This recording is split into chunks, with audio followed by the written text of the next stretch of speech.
Welcome to the Indie Corner After Dark, where we're not only talk about all things independent comics, but everything comics. I'm Mikey. I'm Seamus.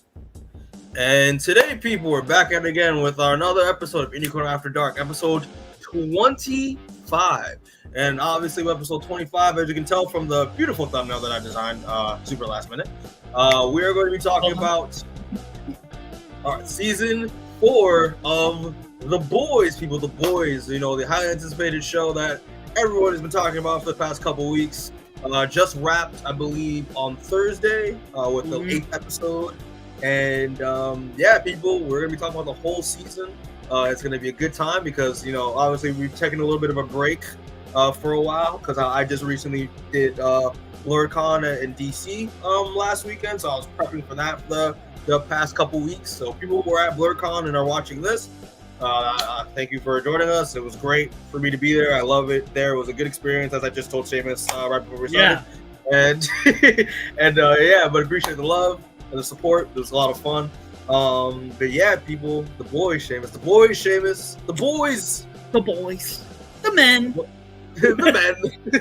But yeah, so what the plan is right now, people, obviously, if you can tell from the thumbnail and from the title of the video, it is a spoiler review. But just for your sake, you know, because I care, where it's we're gonna do non-spoilery stuff for the first portion of the podcast, and then we're going to go into spoilers, and that's where we're gonna get into all the nitty-gritty stuff. So, Seamus, man, look, let's get right into it. I don't want to waste our time.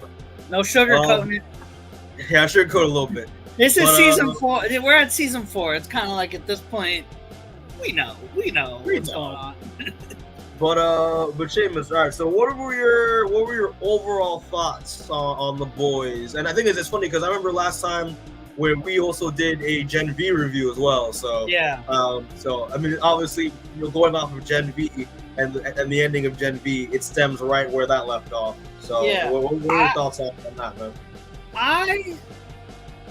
I thought that this season was the exact opposite of season 4 in terms of how I liked it, which was that I thought that the complete opposite of season 3, I should say, because I thought season 3 was completely solid and great until the finale, and then the finale made me kind of go like, But then for season 4, the entire season, I was a little like, okay, it's more of like a build-up season. It's more of like a chill, like, they're setting stuff up, and then the finale was the thing that I was like, okay, this was like maybe their best finale so far.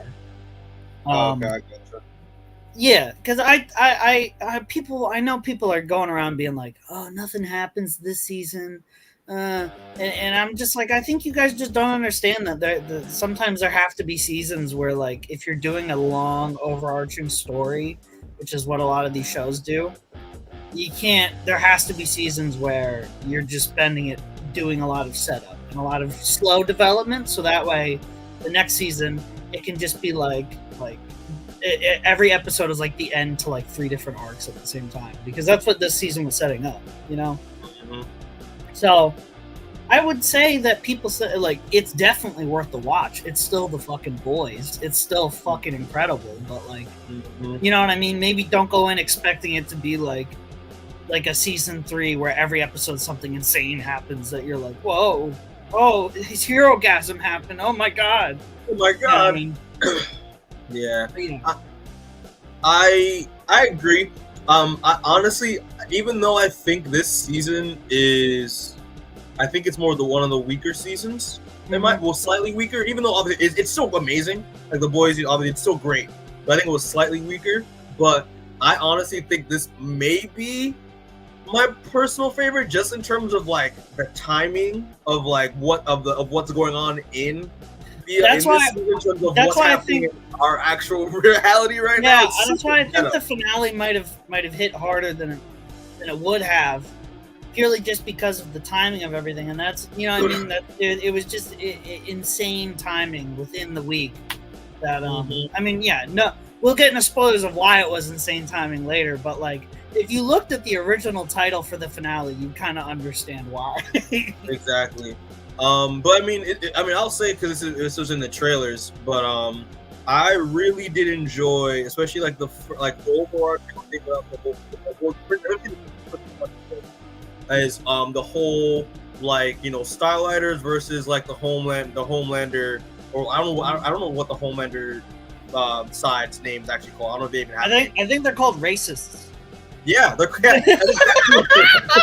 think they're called the Starlighters versus the racists, pretty much. The writers of the boys, pretty much translating Bigots, if you will. as kind of like the left, or the left versus right, or the far left versus the far right. I loved how that how they were playing it throughout the course of the entire show. And how and how that pertained. That was really well done. But also like the fact that I thought we got a lot of interesting, even though nothing really, like I guess quote unquote, I guess nothing really happened, but like there were really interesting character moments, very interesting character moments throughout the course of this season. I thought obviously because it's kind of like the penultimate kind of climaxes with like a lot of these characters before next season, so which makes sense. Yeah, man, I thought this season was a lot funnier just because of obviously the meta context of what was going on. Yeah. Yeah, man, I enjoyed it. I honestly thought this was really good. But I also want to point out the fact that because the writing is so smart, the writing is so in your face and so brutally honest, I had a lot of people, like especially people that are more like right leaning on Twitter or far right leaning on social media, being like, I don't understand why they made the boys woke. Why is Homelander treated like the villain? I'm just like, because he is the villain. That says a lot about yourself. If you haven't recognized this shit by now, it's literally like I don't know how I'm getting Vietnam flashbacks to something that happened only 3 months ago, but I'm literally getting flashbacks to the X-Men 97 fucking like discussion around that, where I'm like, you guys try to understand shows deeper, or do you guys just put it on and just like it just hits your eyes and you just don't think about it? Like you don't think about anything. Like you're just like, oh yeah, cool. Like it's like it is so obvious. It is egregious and obvious to the point where some people would say that it's like it's too on the nose. But like I think that the reaction to X-Men and the reaction to this season prove that you can never be too on the nose for some people. Exactly. Which is why it's like, oh my god, because they're like, Homelander's been like, and I'm like, there were some Twitter accounts where I was like, are you guys doing like the joke where you role play like as like a person in the boys universe tweeting about Homelander as a bit, or like are you actually like saying shit? Because I had to be like, there's no way someone's actually saying they thought Homelander was the hero. Yeah, and it's crazy because like it shows so brutally honest about not just how people on the right act, but also how people that are on the left act and all that stuff. Like it's just like it hasn't shocked people enough that like, this is how you actually act in society. This is how you actually act in real life. I think they go after a very particular portion of like, I don't even know if it really is the left, because it's mostly their primary aim is taking aim at like corporations that use a lot of a lot of progressive ideals to market themselves, which is where like a lot of the comedy with Vought as a company comes from. The fact that they're always like trying to do gay pride events and like gay pride events, and then like meanwhile they're like funding the torture of like thousands of innocent people and like propping up like a dictator, which is why it's like I think it's very funny, especially the show being funded by Amazon, them taking aim at a lot of these corporations. They're honestly making fun of themselves. What I think is the fact that Eric Kripke has had permission to do this, because Amazon counts in that bubble of the corporate America, and I think and I think that's the issue with, because that's like that's like the, I don't know the word for it, but like the issue that a lot of people have with it is the fact that they are gleefully being funded by and making money for a corporation that does everything they make fun of. And a lot of people's issue is that they're like, yeah, like it's funny, but like in the end, you're still like, Amazon's still raking in cash from The Boys getting popular. And I'm like, yeah, that sucks, but like, I don't think there's really any way to do a parody of this level without making money for a corporation. So at least the best thing you could do is take their money and then give them one of these. You know what I mean? It was so like, even if Amazon's making the money, like you're still like putting out a product every year that's like, hey, you're kind of a piece of shit. And honestly, I hope that's the reason why Eric Kripke's only keeping it at 5 seasons, so he can tell Amazon to fuck off, and then you can just bounce. He is, and they're, I think, because I knowing Eric Kripke as a Supernatural viewer for many seasons, knowing Eric Kripke, it's a little column A, a little column B, because I feel like half of it is like, yeah, fuck you, and then the other half is like, okay, but I could do 8 spin-offs, because he fucking loves trying to do backdoor spin-offs.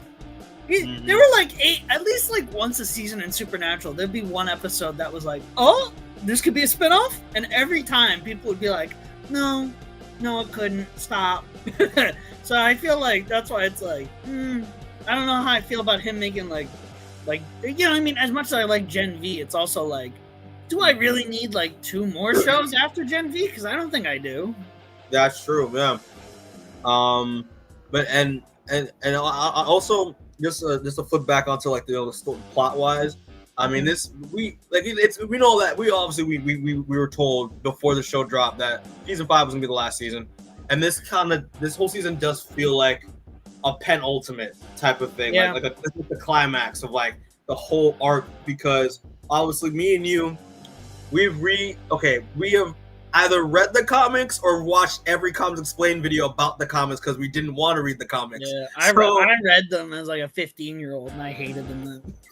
Yeah, so I read I think I said this, off camera, I think on camera, but like I've only read the first 3 issues and then I just couldn't do it because it was just too much. I couldn't do it. I hated it. But I hated them in like a way that I was like, it was like funny. Like it was so it was so hateful to the point where I was like, it was like picking up an issue and watching Garth Ennis just come like pop out of nowhere and go ah! At you for like 20 pages every week. It was incredible. Exactly. It was just like there was so much hate in his heart when he wrote the series that I was like, it's just so funny to be like, this dude really like fucking hates everyone.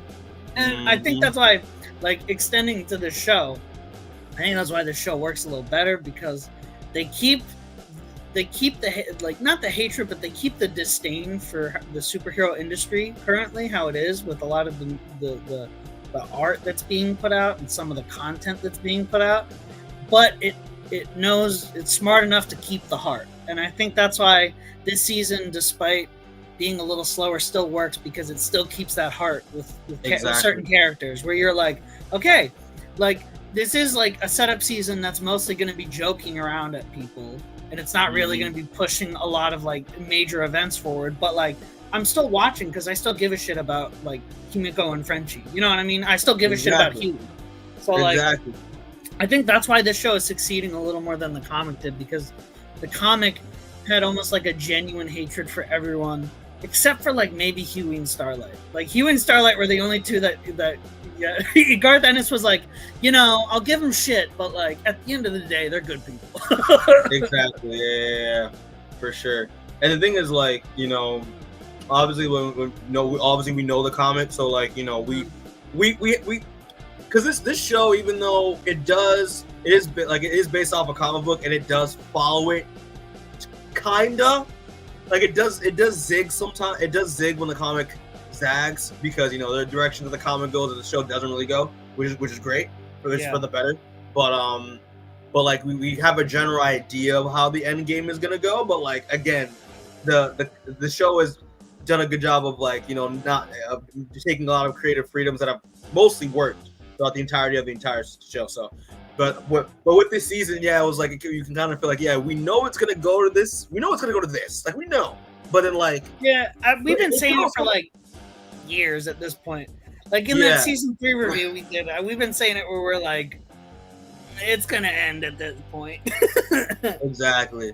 But yeah, man, I thought this season again was slightly weak in terms of because it's because we know where it's gonna go, but like I did think because there's really really good character moments, especially with a lot of like for me, especially with especially with obviously with Butcher, Homelander, Hughie. I mean Hughie and Starlight for me. I got some issues with Hughie this season. But really?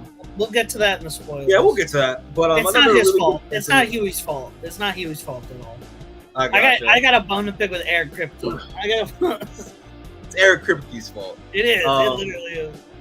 And I mean, also like, I don't know how you felt about this, but like this season felt a little bit action lighter than the rest of them. But I think that worked. I think that worked in its favor though. I think I'm okay with them not. Yeah. Listen, they don't. I don't mind them taking a step back from the action to be like, hey, this is a season that's primarily a lot of setup development. So we're not just gonna throw in a bunch of random action scenes to blow our budget when we could just save the budget for next season and have that roll over and then give you like the most insane action scenes you've seen in the show. You know what I mean? Exactly. Because if everything looks like how Starlight was in the final scene that she was in. If it all looks that cool next season, I'm completely fine. Because I didn't even notice really, like even in the end of the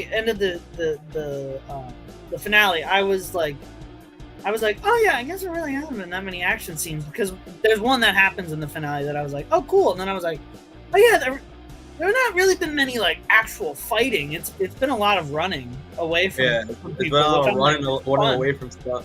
Yeah. I mean, granted, yeah. I mean, like there's a little less action.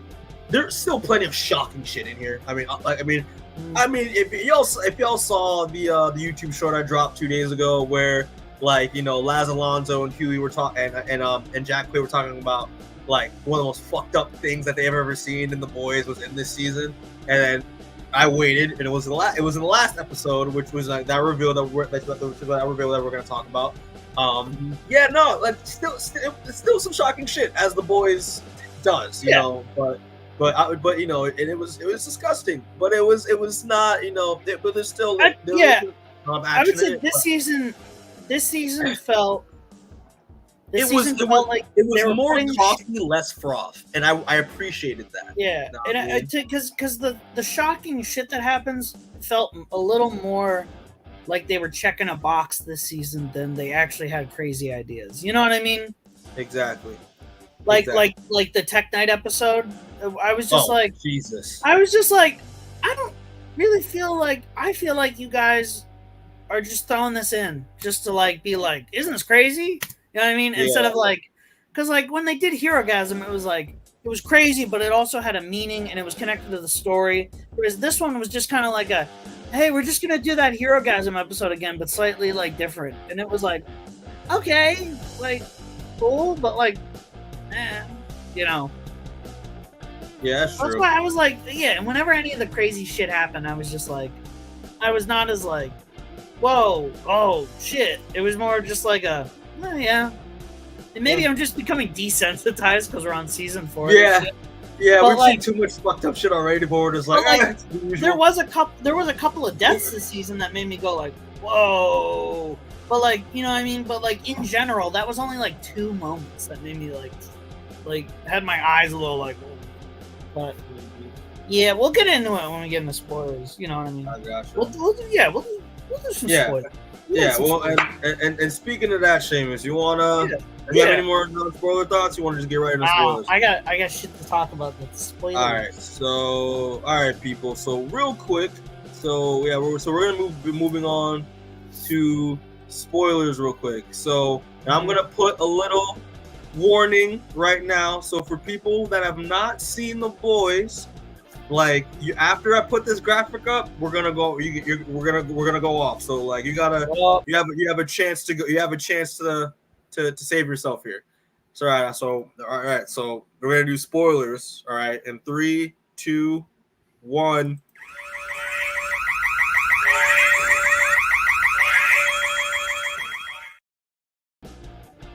All right, people. So yeah, now we're on to spoilers. So And we're gonna do the spoilers, which what we usually do on this podcast with the character breakdown. So that's how we're gonna pretty much do our spoilery stuff on this time. So in terms of the character breakdown, and Seamus, so you know, and for the people, I have kind of ranked I have the character. There's so many characters. Each slide is actually grouped with like two people. Well, except for the first one. The first one's actually 3 people, but it's grouped and they're actually ranked from like what I think is the best to like to the least. So sort of like how I thought of the character arcs.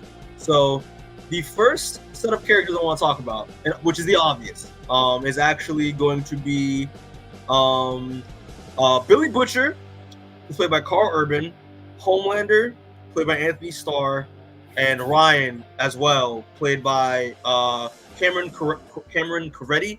I added Ryan here because he's integral to both these characters, so that's why I added him on there. But yeah, man. So yeah, what are your thoughts on I don't know who you want to start with. I don't even want to start with Butcher, Homelander, Ryan. We'll start with Ryan because I got the least to say about him. Fair enough. I did like his arc. I thought it was very. I liked it. I normally when they do indecisive characters, it gets a little frustrating for me. But his like indecision arc was so real and well done that I really fucked with it because you could tell he really sold being like an abused kid. You know what I mean? He really played that well of like whenever Homelander gives him any kind of affection, he starts drawing back to Homelander, and Butcher's trying to shake him out of it and be like, you are not like him. Do not be like him. Do not like he is your father, but he is also a piece of shit too. Exactly. And you know what I mean? And I think that struggle was portrayed really well in Ryan. And again, this was like one of those seasons where it's like we'll really get to see his character like develop and shine in like the next season. But I liked him. And it's crazy because like Ryan, I mean, obviously from the last season, he I believe it was last season or was it season 2? When did his mom die? Was it last season? Season 2. Season 2? Yeah. So like Ryan just losing his mom and then now joining joining Homelander. Obviously he lost a parent. He's seeking another father figure because he wasn't fucking with Butcher with Homelander, and like he obviously wanted to believe that Homelander was going to be a good dad, and obviously every time Homelander showed him affection, he was showing him through like buying him stuff and giving him ice cream and all that stuff, but at the same time it was a little fucked up because Homelander was honestly didn't really care much about trying to be a good dad. He was mistaking being a good dad to him kind of propping Ryan up in his own footsteps. He's seeing Ryan as like a legacy, as his legacy, not as his son. So like the fact that like Butcher caught on that and was like, listen, you're not like your father, you can't be like your father, like remember your mom. And obviously I did like the fact that he had that little turmoil, and I loved that he ended up having because I thought there was a point where like he was gonna sway more towards his dad, but then he would have moments where he remembered his mom, especially in that scene where they did the freaking Avenue Q thing. But that was hilarious, that episode, the Christmas one. That was funny. That was so funny, and how like you realize now, like when he talks to Carl about Christmas, and his mom, like how he remembered his mom on Christmas and all that stuff, and he realized that's when everything involving Vought and how his father's trying to honestly force him to follow in his footsteps. That was wrong, and that was great. So I did. Yeah, there's not really much to say on Ryan, but I did thought the actor Cameron's performance was really good. He played that turmoil so well. We're gonna go into theories in terms of like his future because that ending was kind of wild in the finale with him. So I was like, oh shit. But yeah, that's all I gotta say on Ryan. But who do you want to go on next, Butcher or Homelander? I'll do Butcher next. I liked it. I think Butcher might have been the character who was the most kind of stuck in place this season, purely because a lot of his stuff was it was a little predictable and a little like I saw it coming, and B, it was more of a battle within himself. Yeah. Because like I kind of knew Kessler was like a figment of his imagination, like from episode one. Just the way I was immediately like, oh, they're doing Fight Club, aren't they? Like, cool, whatever. But yeah, and then like a lot of his because he's a lot of the season he's cut off from the boys because they don't want to work with him. So it's him by himself talking to Kessler, and like also like being like degenerating from like using the V last season.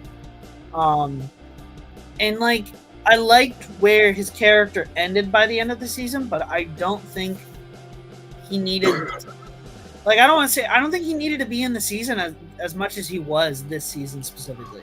I feel like you could have cut him from a couple of episodes and not had him kind of like take up so much screen time of him just being like, I'm crazy, you know what I mean? I'm talking to an invisible man, you know what I mean? Like, because I liked him at the end when he decided to embrace Kessler after the whole thing with Ryan happened, and then he goes and he just like fucking goes scorched earth on Newman, you know what I mean? Yeah, like that was cool as hell. But I feel like you could have just had him, like, it would have been even more impactful if he wasn't in the season at all. And all of a sudden, he, like, you know what I mean? You see him a couple of times acting a little crazy, and then he shows up at the end, like, actually looking fine, and then he kills her with his, like, tentacle powers, and you're like, what the fuck? You know what I mean? I actually never really thought of it that way. The thing is, like, I didn't see the Kessler thing coming because I was so distracted with everything else happening. So it was like, I was like, oh shit! But then I was like, oh, like seeing a few episodes, like how they're setting it up. Yeah, it was pretty predictable. I do agree that like nothing really. I mean, most of the stuff with Butcher was predictable. A lot, but I did think that like seeing Butcher kind of humanized as a man on his last legs, you know, trying to like pull Ryan away from Homelander, trying to trying to find another way to get rid of the Soups without like killing them was great. The duality he had with not just Kessler, the Kessler persona, but also representing his bad side, but also like Becca, Butcher being his good side, I thought was really great. Trying to like reminding him of his humanity, but also having a reminder of like his dark side post Becca's death. Was really great. Yeah, I mean, if he wasn't at less, I mean, it still would have been an impactful season. But I mean, I did think that like seeing him trying to like set things right while he didn't have any time left was great. When he did turn at the end though, when he went on to full on like embrace his dark side with Kessler, and we get to see him now become the Butcher we do know from the comics, obviously with this disgusting upgrade. I thought was really cool. But I thought Butcher was dope this season, but if he wasn't a little less, it still would have been cool. Karl Urban acts the hell out of him, but I feel like a lot of his stuff was like, I don't know. I felt like they were mulching over stuff that could have been done really well in one scene instead of being done all right in like 10. You know what I mean? Yeah. Like they could have just made. They could have cut out scenes throughout the season and then just pumped in a bunch, like 2 or 3 scenes in episode 7 of him in the hospital talking to both Kessler and Becca. You know what I mean? And then just have that be a really impactful episode rather than him like you know what I mean? Like them randomly going to the farm where that guy was making Samir.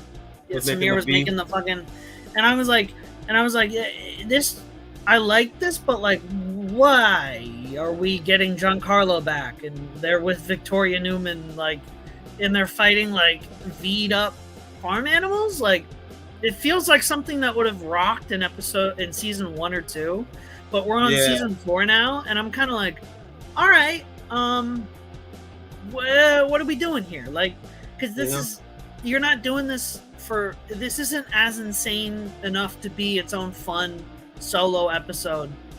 And I think that's where this show, and this is like a symptom with a lot of other shows, but shows kind of set themselves up to be almost like each season is just an extended movie. You know what I mean? Where like they're not really doing episodes. Every episode is just the next hour of a movie. You know what I mean? And I feel like this season they tried to make it a little more episodic and be like, oh, it's a fun adventure where they go to like a farmhouse, and also at the end you also get like a, oh, also this was also for the virus. You know what I mean? But I feel like it doesn't work when you're on season 4 and you've already watched a bunch of seasons of it being basically one long movie. And now you're trying to do episodic shit, and it's people are being like, well, nothing's happening. When stuff is happening, it's just episodic.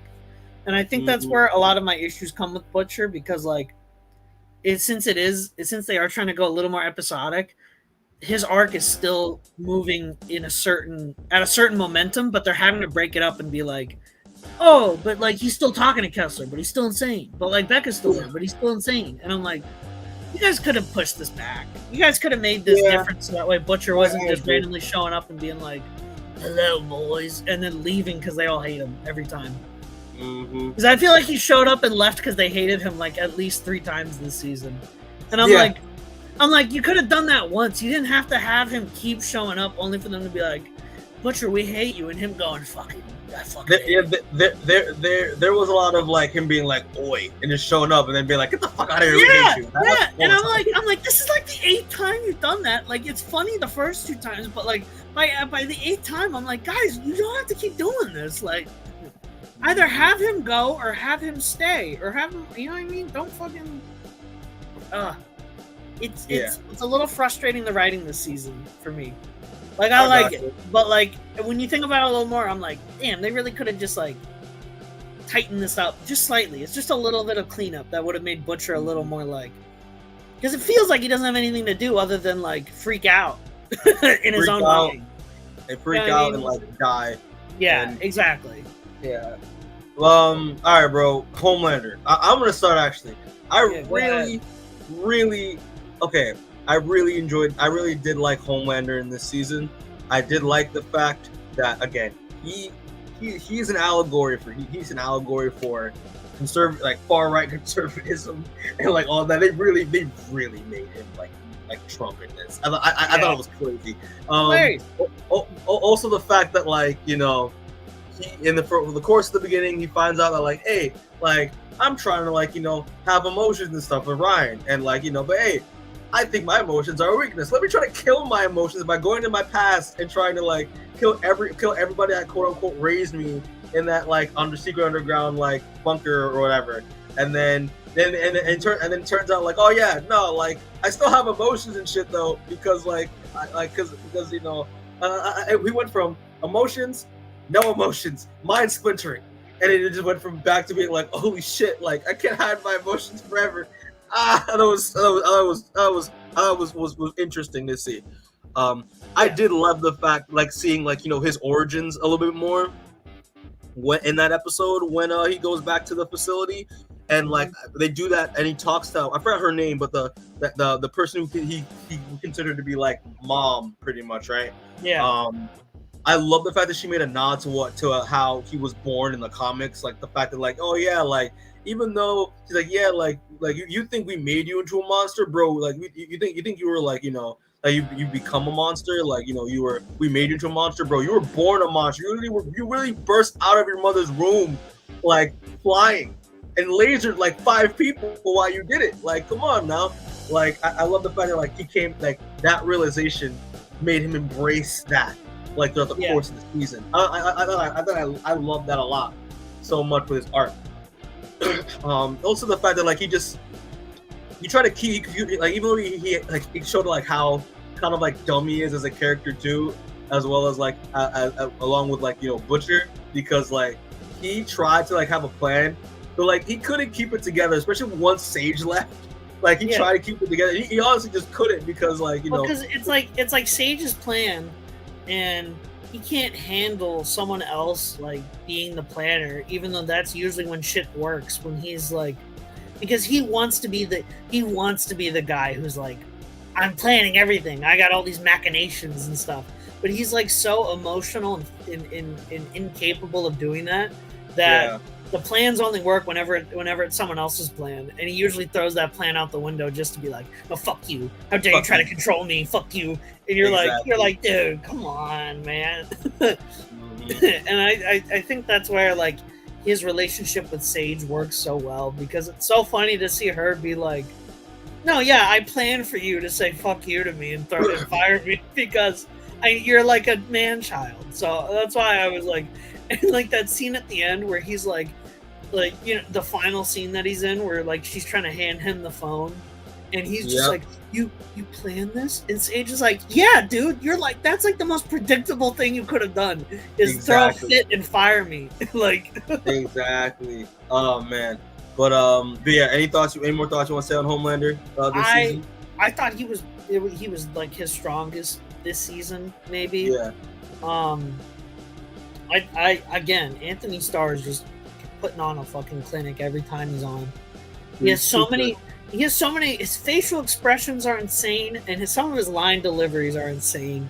Like when Victoria Newman's like, dude, if you do this, you're gonna have to round up everyone who has dirt on you and Vought. And he has that pause where he's like doing the most insane thinking face where he's like, and then he goes, You think I didn't think of that? Of course I thought of that, fuckhead. And then he just walks away.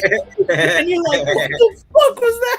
Yeah, man. He has a lot of those like random ass child Dude, tantrum outbursts. He's got like some. He rivals Dennis Reynolds in terms for pure insane facial expressions and lines. Like, I love him. He's insane.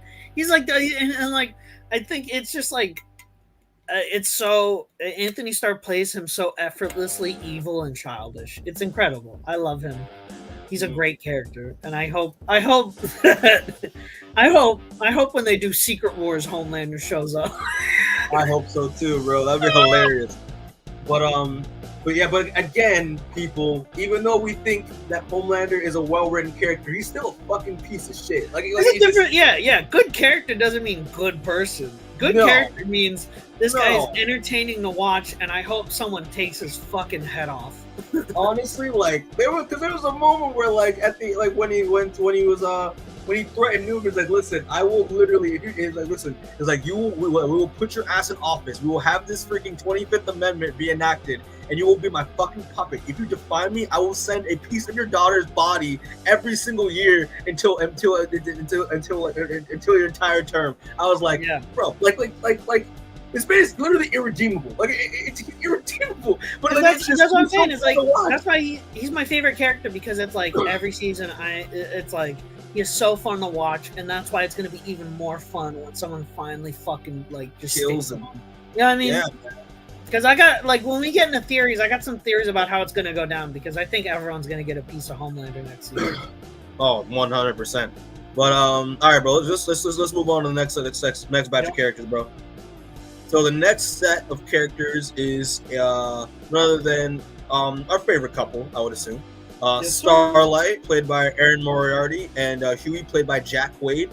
First off, I want to address, y'all motherfuckers ain't shit. Y'all were bullying this girl this entire season. It's just bro, I thought that was too much. Like them making fun of her look. I'm just she looks like she's botched. I'm like, bro, she's just aged.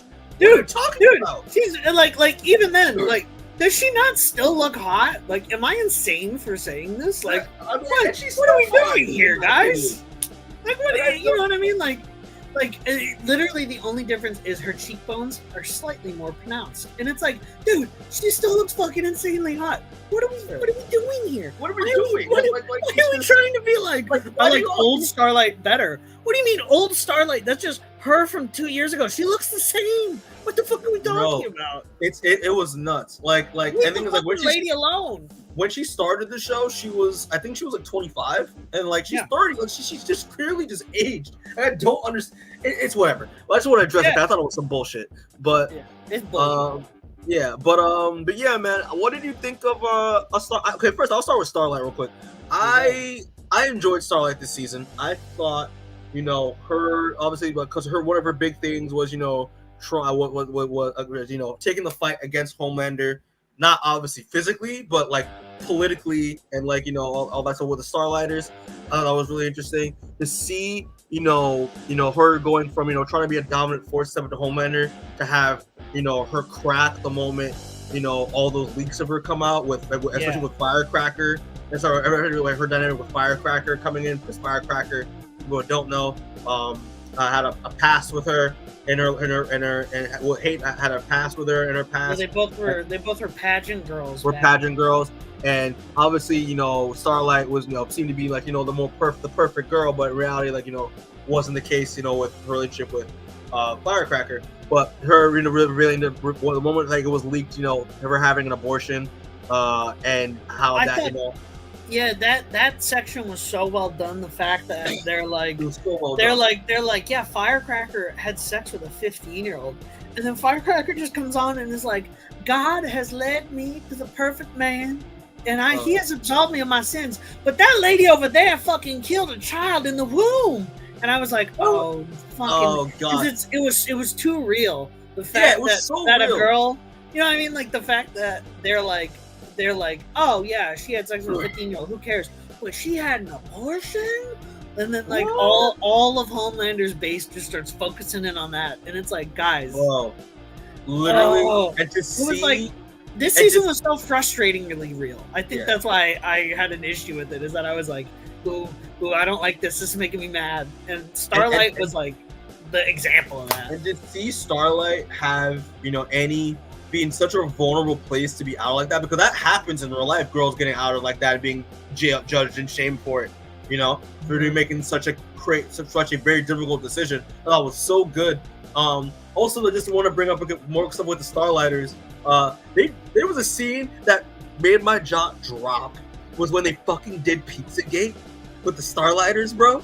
Yeah. I was literally like, when that guy comes out, I was like, oh, where are the kids? Oh, I was like, dude, I was like, damn, we're getting into like I was like, we're getting into niche political references. Like, I don't think anyone really remembers Pizzagate as much as it was back in the day when it was big. But like, I was like, oh my, because I did the same thing where the guy showed up. He's like, where are the kids? I was like, oh my God, they're really getting into the history of the far right party by going with Pizzagate on this one, right?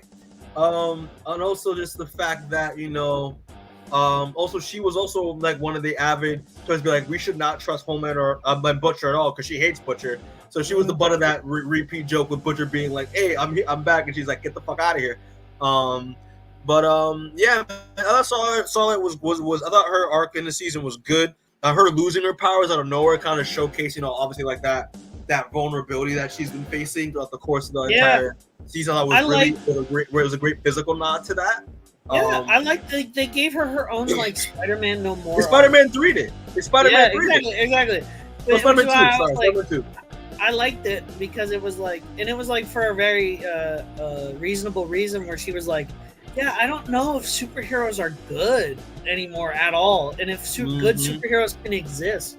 So my powers are like going away mentally because I'm like, these I've only seen powers be used for like destruction and horrific like actions. So like, and then at the end when she's like, when Hughie's getting taken, and she like finally is like, holy shit, I need to save someone. Her powers come back, and she gets like the coolest takeoff sequence in the entire show. It's sick as fuck. And I was like, her arc this season was a complete arc, but we're not gonna get to see like the fruits of the arc until next season. You know what I mean? Where like it was a complete arc. She came to her conclusion, but we're not gonna get to see her be like super Starlight until the next season, where she's like in the costume again, like, I'm going to fucking kill you, Homelander.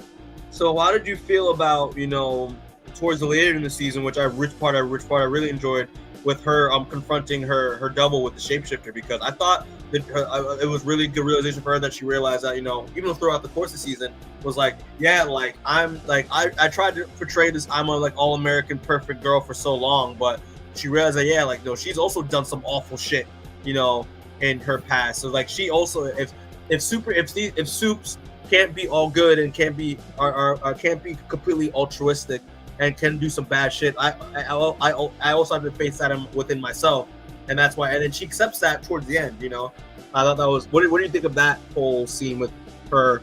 And her double telling her, yeah, like you're not altruistic, Andy, blah blah blah.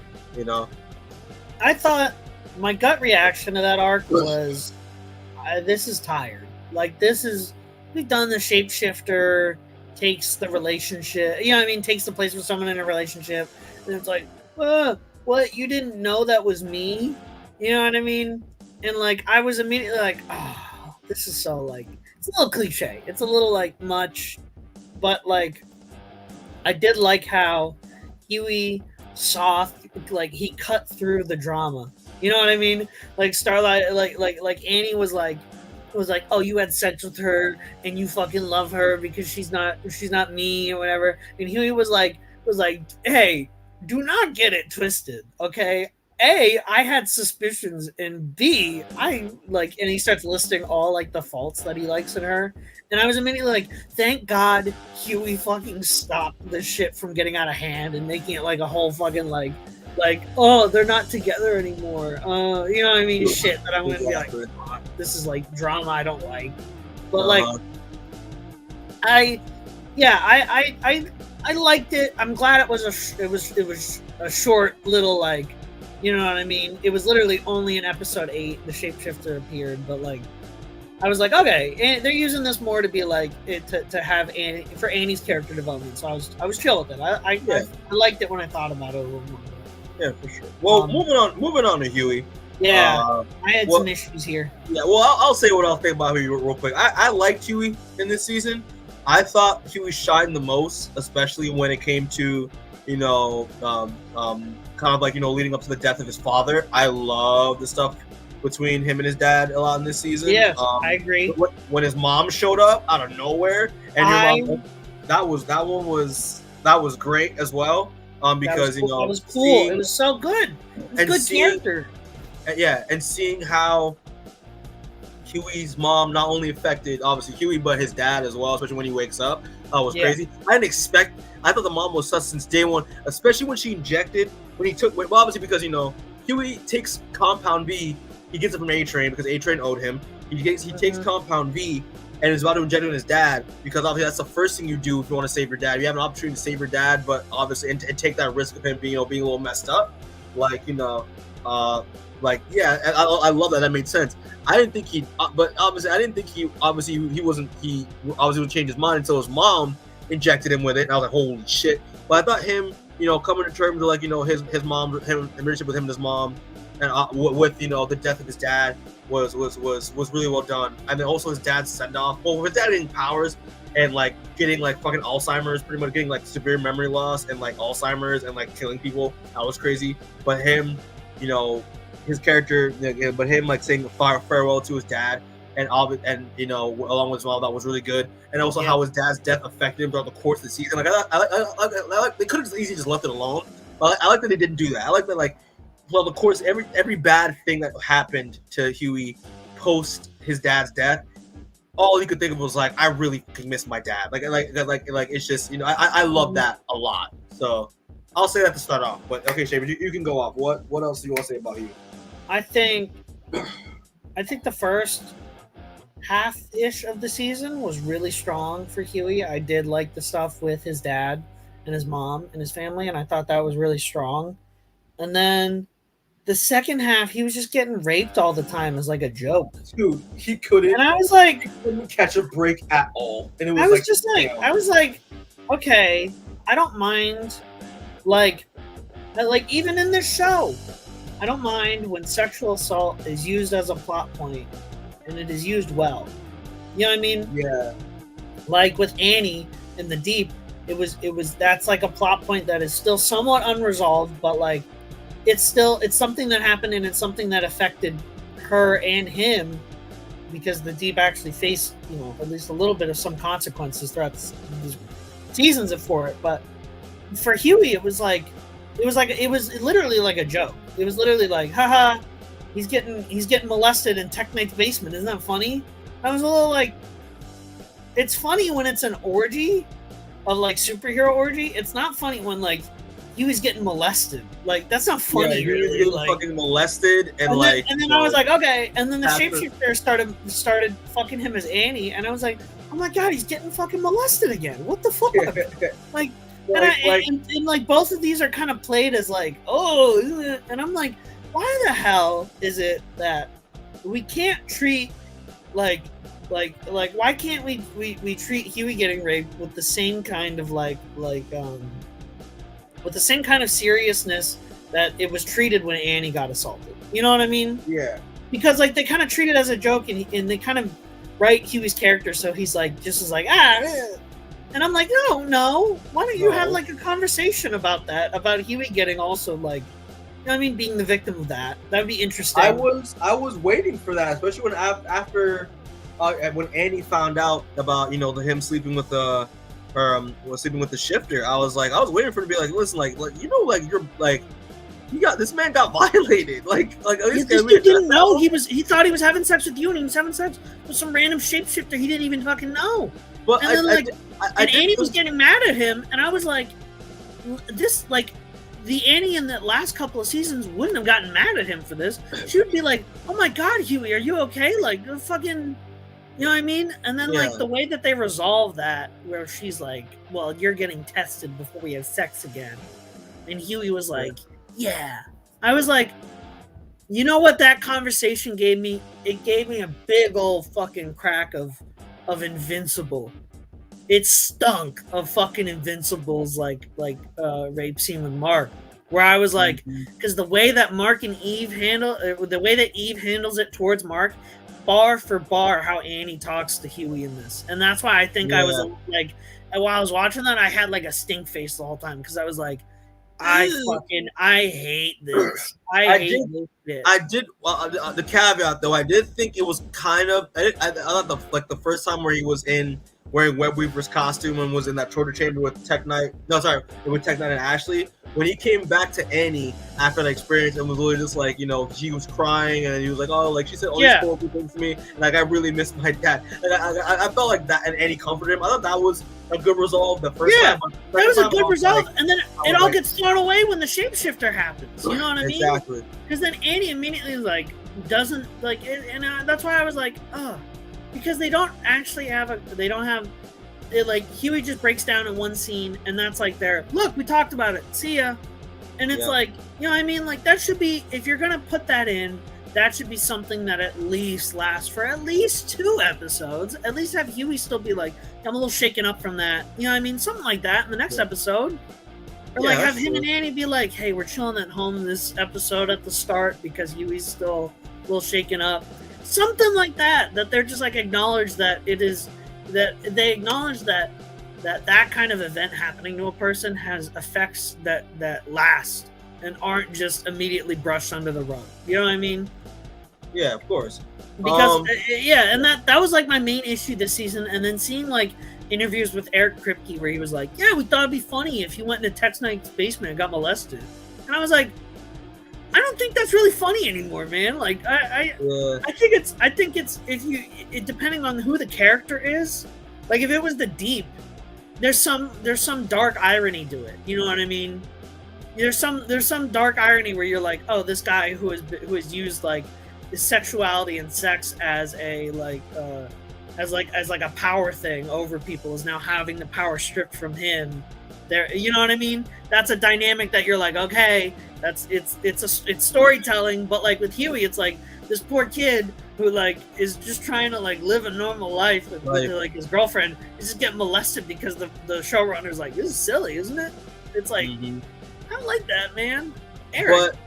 But I do think that a positive with Hughie though. I do think I do love the fact that he is shown to be like obviously the humanity, like the heart, kind of the heart of the show, just because especially with the stuff with Newman and how like every time Newman did some crazy ass shit, he always tried to appeal to her as a friend first rather than like an enemy, to try to get her on their side. Especially like every time he mentioned like Zoe, because remember last season like he had a relationship with like a friendship with Newman and had a he worked with her closely, work with her and like used to take care of Zoe.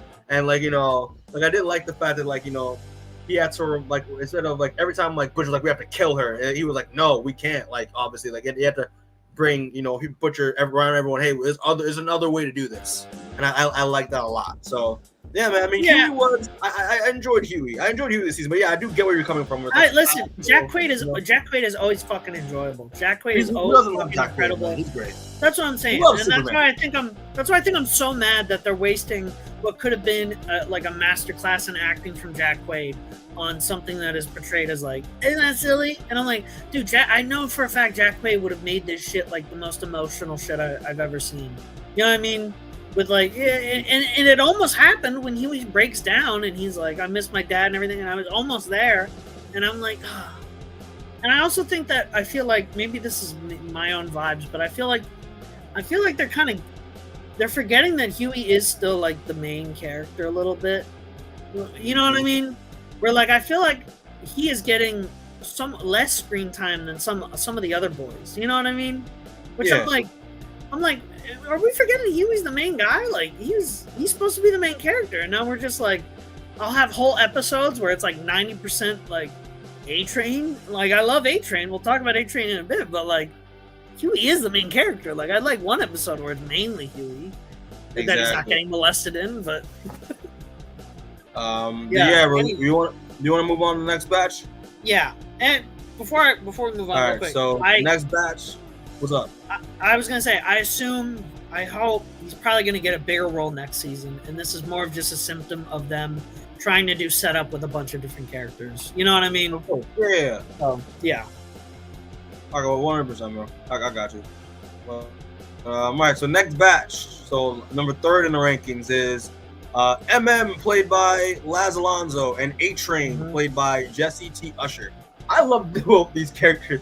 I thought MM was dope. Well, first I'm talking about MM first, and again, y'all ain't shit for giving this man so much crap for looking at being his natural body type. Like, did they recast MM? I was like, what the guys? I liked because I knew. I was like, listen, Laz Alonso, this is like a choice. Like, I know Laz Alonso isn't just like randomly losing weight and shaving his beard just because he's like, I don't want to work out anymore. I'm like, no, this is probably gonna tie in storyline wise. And guess fucking what, dude? There was a clip. I think I may have sent it to you on IG that I found. It was from a podcast, but it was this podcast, and they knew Laz Alonso, so they called him up. It's like they asked him, "Yo, did you lose weight? Did you lose weight? Could you just like, you didn't feel like working out anymore? Or was it actual? Was it a choice for the role?" He's like, he said it was a choice for the role because MM in this season is going through so much and is so overwhelmed trying to be the new leader of the boys post Butcher that like he physically looks like tired and like he's stressed out. And he even said that like what he looks like in this season is what he naturally looks like because he bulked up for the boys when he started because he wanted to look like the character how big the character looked in the comic. So I was like, it makes sense. So I really appreciated that. But yeah, man, I love MM in this season. Love the fact that he was trying his best to be a competent leader for the boys. But like, and in parts he did a good job. But in other parts, like he just couldn't handle it, and he was so stressed out to the point where he had a fucking like. He thought he had a heart attack, but in reality, he had a panic attack during the mission. And yeah, man, I thought I really enjoyed him trying to balance, like, you know, his family as always, because obviously the family aspect of MM is very important. But yeah, man, I really enjoyed MM in this season, and yeah, I thought he was great. And to the point where, like, you know, even he quit, like he quit being the leader of the boys, and he quit the team to try to, like, you know, escape, you know, the realities of what's going on with his family. But at the end of the day, because he's so altruistic and wants to do the right thing, that he ends up has to abandon his family to, you know, get back into the fold again. So I really love that with his character a lot. Yeah, I thought his arc, him, A-Train, Annie were my 3 favorite arcs this season in terms of like. It was real good shit that I was like, because his whole thing about where he's like, he's stressed, but he also wants to protect his family, but he also is kind of using his family as a crutch to run away from the boys and run away from the issues that he's facing by being like, I have to be with my family. And then that scene where A-Train kind of pulls him back to reality and is like, listen, dude, I know you know that if you go and protect your family, you're just running away from like actually protecting them. And that scene, I thought that was like the best scene of this season because it was just so emotional. And I think it like both actors fucking nailed that. And that's why I think they both had the strongest arcs this season. That, you know. Yeah, for sure. But to move on to A-Train. I really liked A-Train. A-Train I thought was him being a fucking narc. I thought was great. Him being a snitch, I thought was great. I did like the fact that, like, first off, fucking the fucking Saving A-Train movie, that was hilarious. The whole white savior movie. Will Ferrell coming out of nowhere. Oh, it was hilarious. So fucking funny. It was literally like it was pretty much like an homage, like movies like, you know, like The Blind Side and like all the other stuff. That was so funny, and I was like, oh man, I really like how they're unapologetic being like, yeah, that's some racist shit that's going on here. Yeah. Did you see that picture they dropped that week of they had Will Ferrell and Jesse T. Usher both standing next to each other, hit one of these? And I was like, dude, it was so funny because it was Will Ferrell, big ass smile, going like, that's hilarious. Like, oh, that's good, dude. But him pretty much, you know, realizing, hey, yeah, like maybe I should make a stance against Homelander, but not try not to get myself killed. So being an informant for the boys, that was great. Him, you know, I think he had a scene where he was talking with he tried to like reconnect with his family, but obviously with his nephews and his brother, where his brother pretty much told him to fuck off because he pretty much ruined his life, made him a paraplegic and all that stuff. That was really interesting. But at the end of the day, him, like, you know, realizing that, hey, like, him trying to when he took MM to the hospital after the panic attack, it was like, and then took him to the hospital, saw that black kid standing outside in awe of him trying to like do the right thing, him doing the right thing, being a hero. He was like, yeah, maybe I don't want to, like, maybe the fame isn't all it's cut out to be. Maybe me like pretending to be a hero isn't what I really want. Maybe I actually want to generally make a difference, which means I have to step up to Homelander. And I thought was great. This redemption arc for A-Train I thought worked so well, and I can't wait to see what happens in next season with him. So I loved it. I loved it. Dude, man. that scene where he's staring at the kid after dropping MM off at the hospital, I was just like, this is real shit, man. This shit means something to me, man. Exactly, man. It was dope. Just like this is the shit I've been wanting for like 3 seasons at this point, where I've been like, ugh. And I just know the fact that they were like, yeah, A-Train left, he's gone. I know for a fact he's gonna have some fucking insane entrance next season. Oh, dude, he's just gonna fucking, you know what I mean? It's gonna be like kind of like an on your left moment, like at the end of like Endgame. Like he's gonna be like on your left, he's gonna come through and do some cool ass shit. I think it's gonna be some moment where they're gonna be getting fucked up, and you're just gonna hear the fucking train noise, and someone's gonna get run through completely. You know what I mean? I could totally see him in like some kind of fight, and they're getting fucked up, and then all of a sudden the deep just turns into goo, and A-Train's just there, and you're like, fuck yeah, this dude. This fucker's gonna pull an Ezra Miller from like the Snyder Cut, like reverse time after everybody dies. Like it's gonna be crazy, bro. Oh. But yeah, man. Both these 2 characters, I loved. I loved them a lot. They were flawless this season, just like they've been in every other season, where it's just been like. I don't know why they get the best arcs, but I'm so happy they do because I love them. Exactly, right? All right, so next character, next batch characters are the 2 brand new characters. They're number 4 on like the rankings for them, like how much I love them. But the 2 new characters in the bunch, the 2 new characters of 7, Sister Sage, played by Susan Hayward, and Firecracker, played by Valerie Curry. We'll do Sister Sage first. I loved Sister Sage. I thought her Sister Sage was very well written in terms of, you know, how can you interpret, you know, do a different take on the smartest person in the world, right? And shout out to Susan Hayward, because I don't know if you recognize Susan Hayward. It's gonna be a deep ass cut. If you don't know, I actually saw Sister Susan Hayward in another comic book adaptation that nobody watched. She played Powers, motherfucker! Powers. And I loved her in Powers, right? She was, I forgot her character's name, but she was the partner to Charlotte Copley's character, Christian Walker. And I thought she was great. So the fact that like she came back for this, isn't it like Agent Pilgrim or something? Detective Pilgrim. Yep. Detective Pilgrim or whatever. Yeah. Yeah.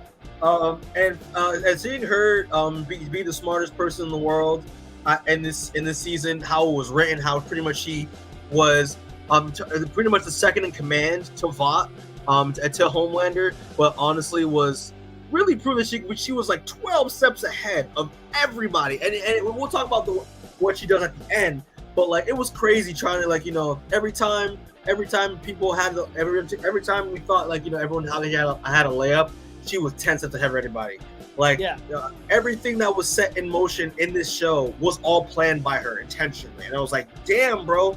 Like I loved how it played out, and that Susan Hayward did a really good job of being, you know, like, because obviously if you're the smartest person in the world, you constantly want to challenge and test yourself because you'll be bored all the time. So I love that aspect with her character. I loved how it was a different take on.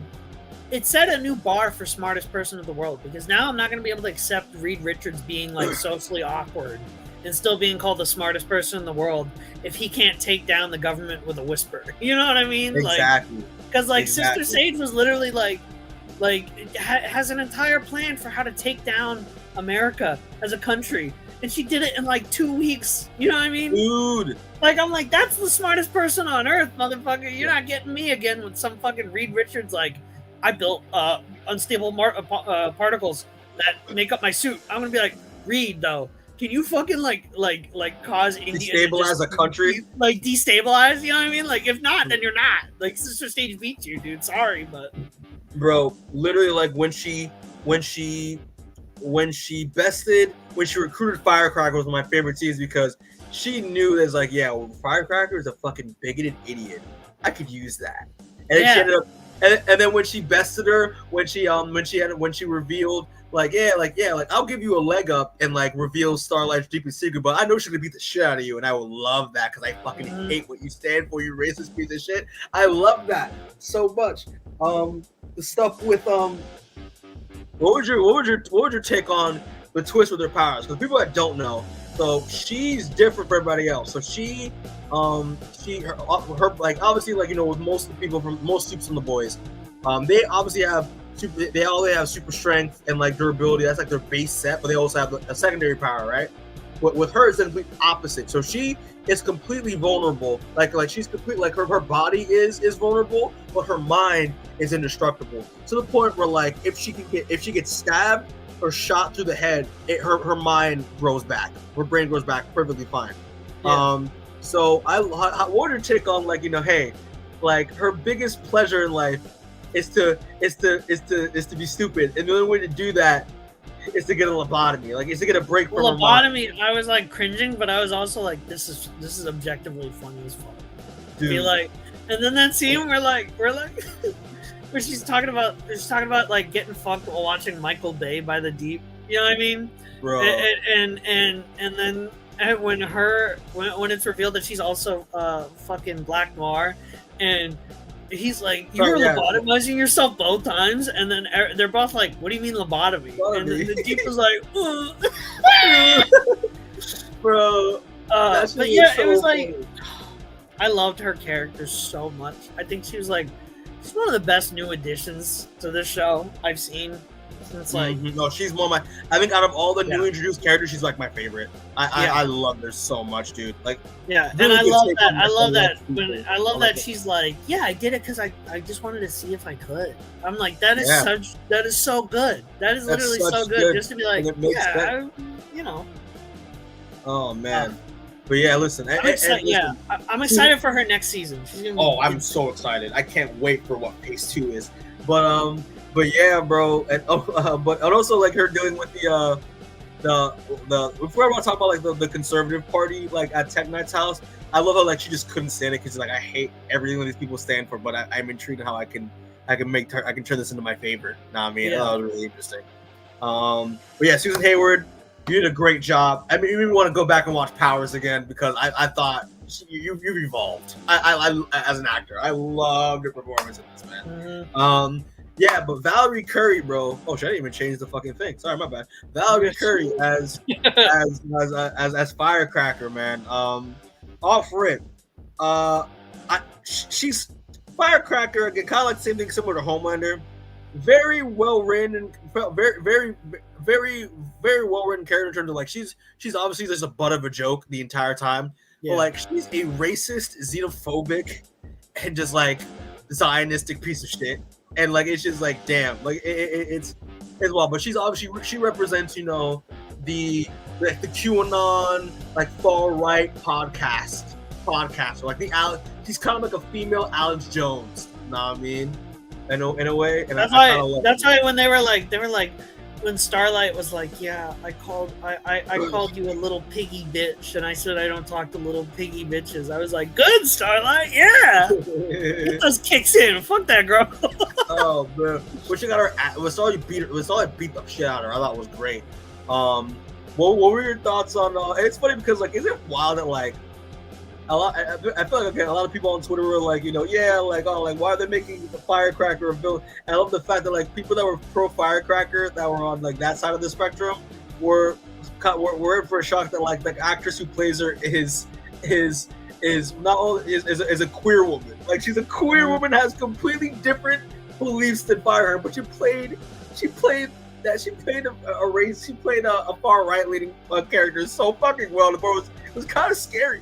Yeah. It was yeah, crazy. I mean, I think that is the best way to have these kind of characters portrayed, is casting people who are usually on the receiving end of their vitriol as the characters, because they know firsthand how they act and how it affects other people, which I think informs the character a little better, which is why I think Firecracker worked much better than she probably would have, because she was portrayed by someone who has seen a lot of that kind of stuff, and you know what I mean?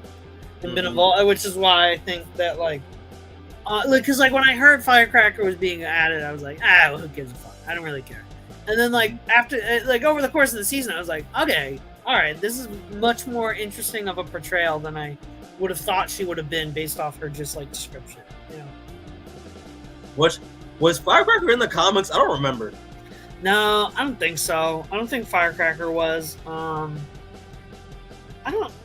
Because Sister Sage was like, wasn't she in like, it was like a cameo bit, you know what I mean, where she's like a background, like, yeah, you know what I mean, one of those like, oh, she's one of the G-men or whatever, you know what I mean? Exactly. Yeah, I don't remember if Firecracker was in the comic at all. Well, Sister Sage might be original, actually. I might be thinking of a different character. Yeah. I think they're both originals. I want to say they're both original additions to the. Mm-hmm. And smart on the writers to create them, because I feel like this show doesn't really work. Yeah. With this season doesn't really work with what they're going for without these two, because they're both two driving forces within the course of the season in terms of like the ideologies that are portrayed.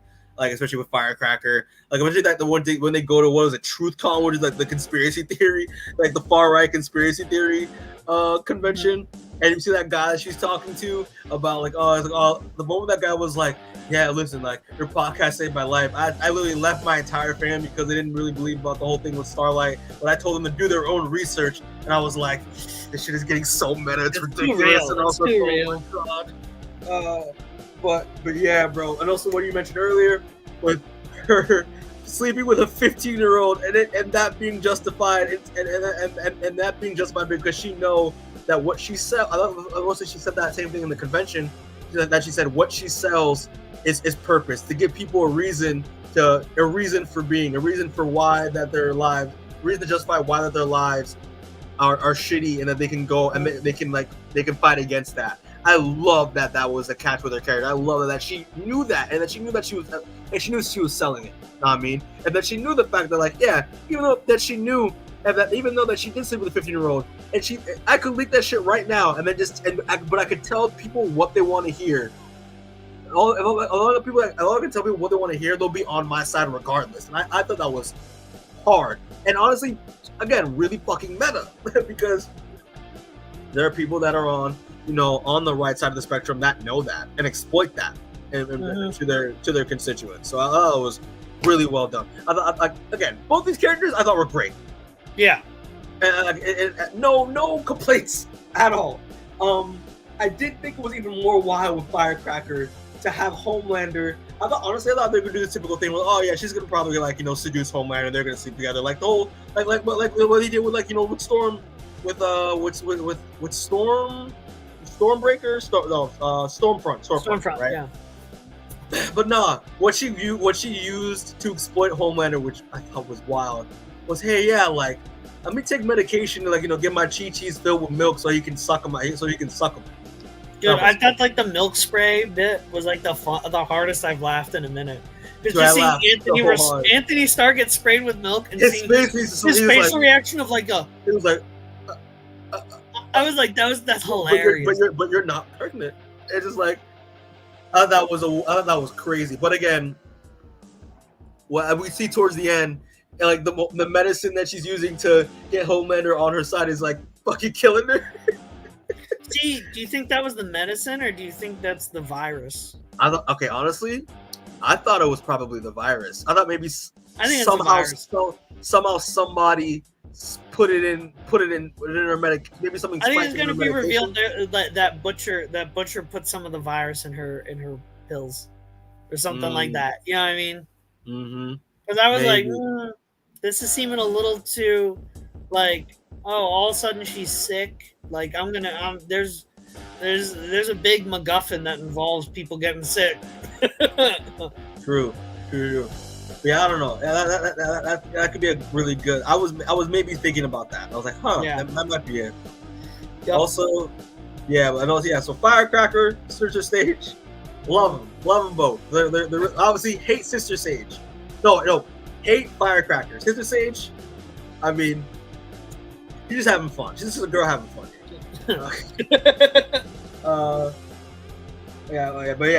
Moving on up. Next batch of characters, to my surprise that I really enjoyed as well, is Victoria Newman, played by Claudia Duman, and Ashley, played by Coleman. I thought let's go to Newman real quick. I thought Newman was good just because it's just the walls are just slowly caving in on her, especially with Homelander's gripping her Homelander's control, just gripping on her. I love that because Homelander was using her as a patsy to put his own policies in place so that he can be the guy in control, right? I thought that was really good. The stuff like her whole arc was literally the train's leaving the station and she doesn't know whether to jump on or to stay on the platform. You know what I mean? It's moving, and the whole time she's like, So it was solid. I think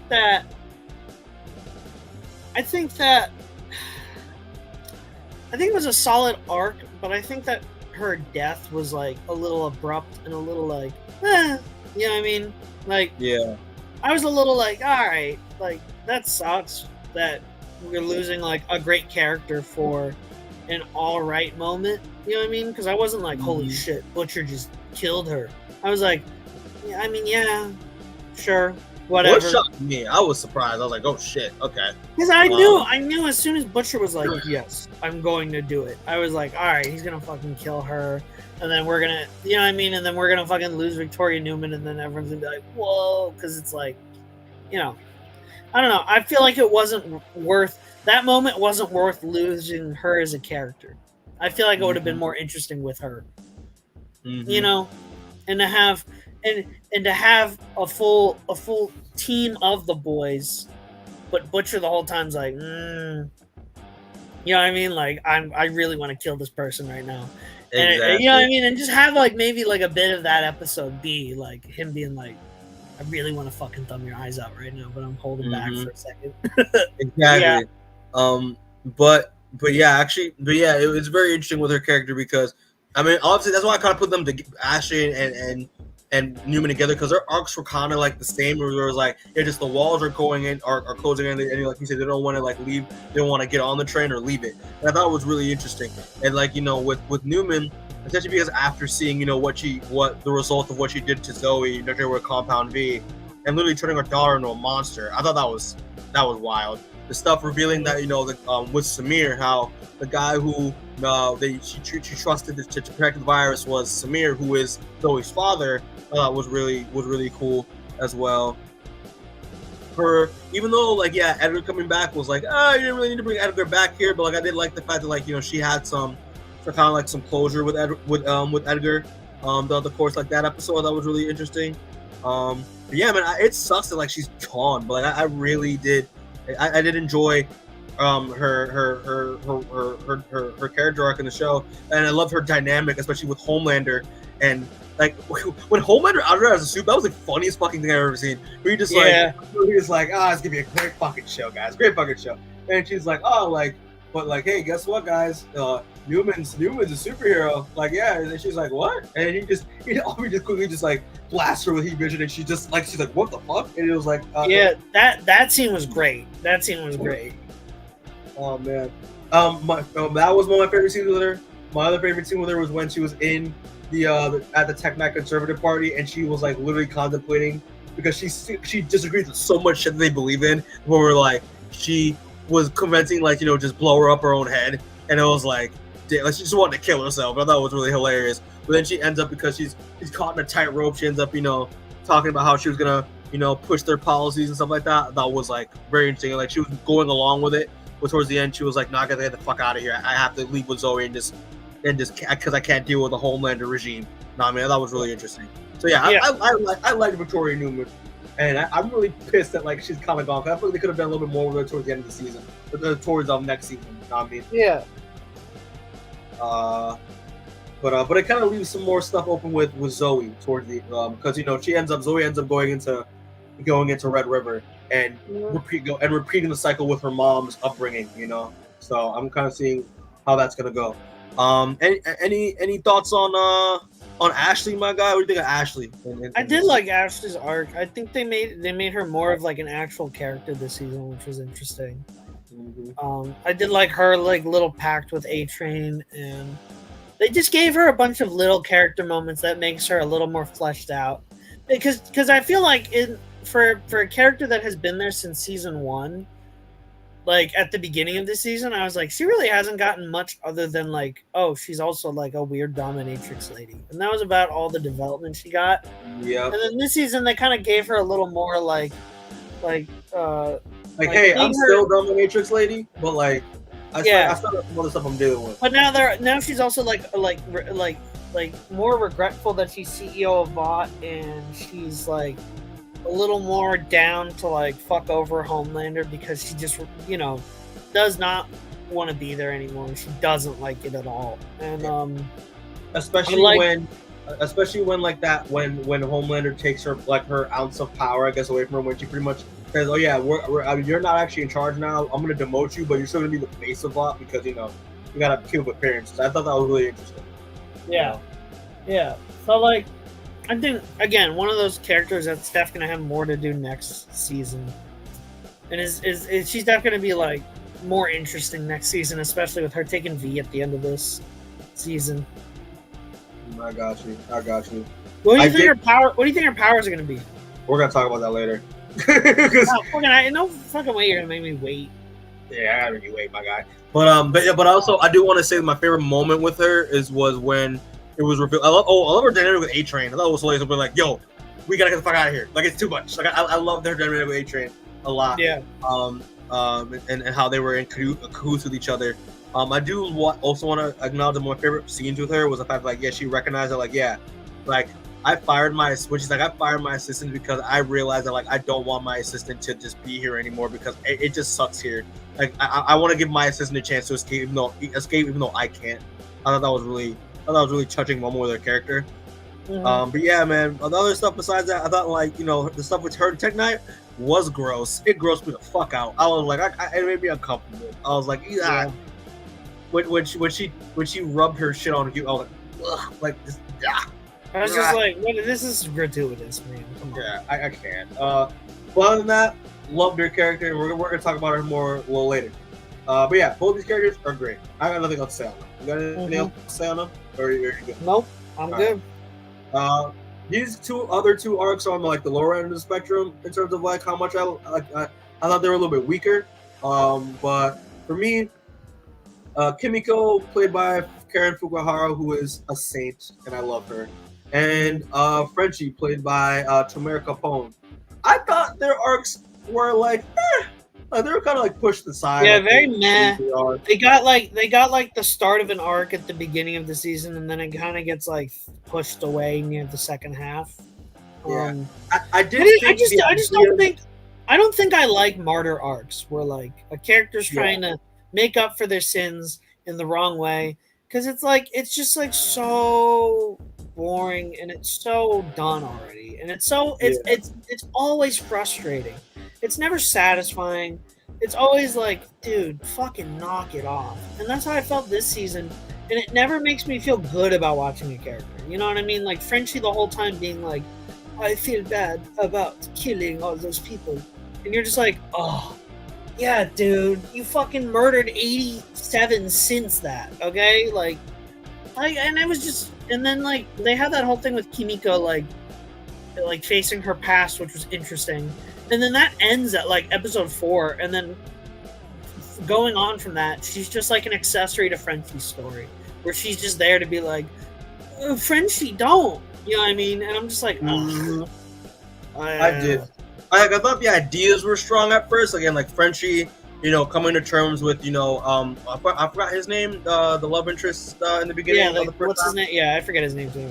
Yeah, I thought that was interesting, but then kind of got lost when he's like, he goes to jail and it's like, oh, get away from me. And then Kimiko, I thought was really cool when someone who she recognizes from that she recognizes from I forget the group, the I would say like the First Sons or whatever, like the terrorist group from the previous seasons. That was really cool as well, but then like it kind of got lost when it came to come to Frenchie's arc.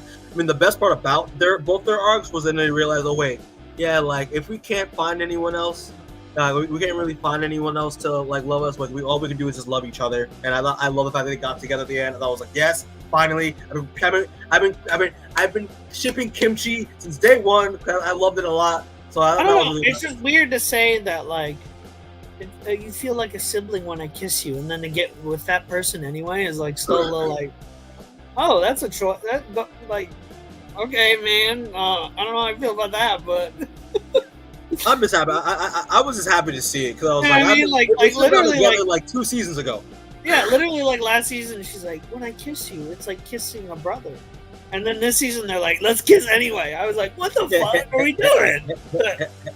Yeah, no, I thought, and then I didn't really understand why. Like, what were they supposed to? They were like, oh, we're gonna let Saeed go after he finishes the cure. And he finishes the cure and fucking stabs them, and then they cut off her leg, and then he just escapes. And I was like, what was the point of that? Like that, like they're learning that they can never actually do good, and that they should have killed him, and like, you know what I mean? Like, what the fuck? What was the point of that in relation to their arcs? Because like their whole arc was like, hey, maybe we can be good people, and then they try to do one good thing and it backfires and almost kills them. And it's like, so like, is the point like that they should keep trying to do good until they succeed, or like, because they don't really talk about that moment afterwards. They just kind of go, oh, she almost died. That's it. Yep. I mean, yeah, that's true. Also, random tangent. Just rewind the tape. Did Samir die? Because like, Samir, like what? Or did he just vanish? I think they. I thought they. I don't. Did they?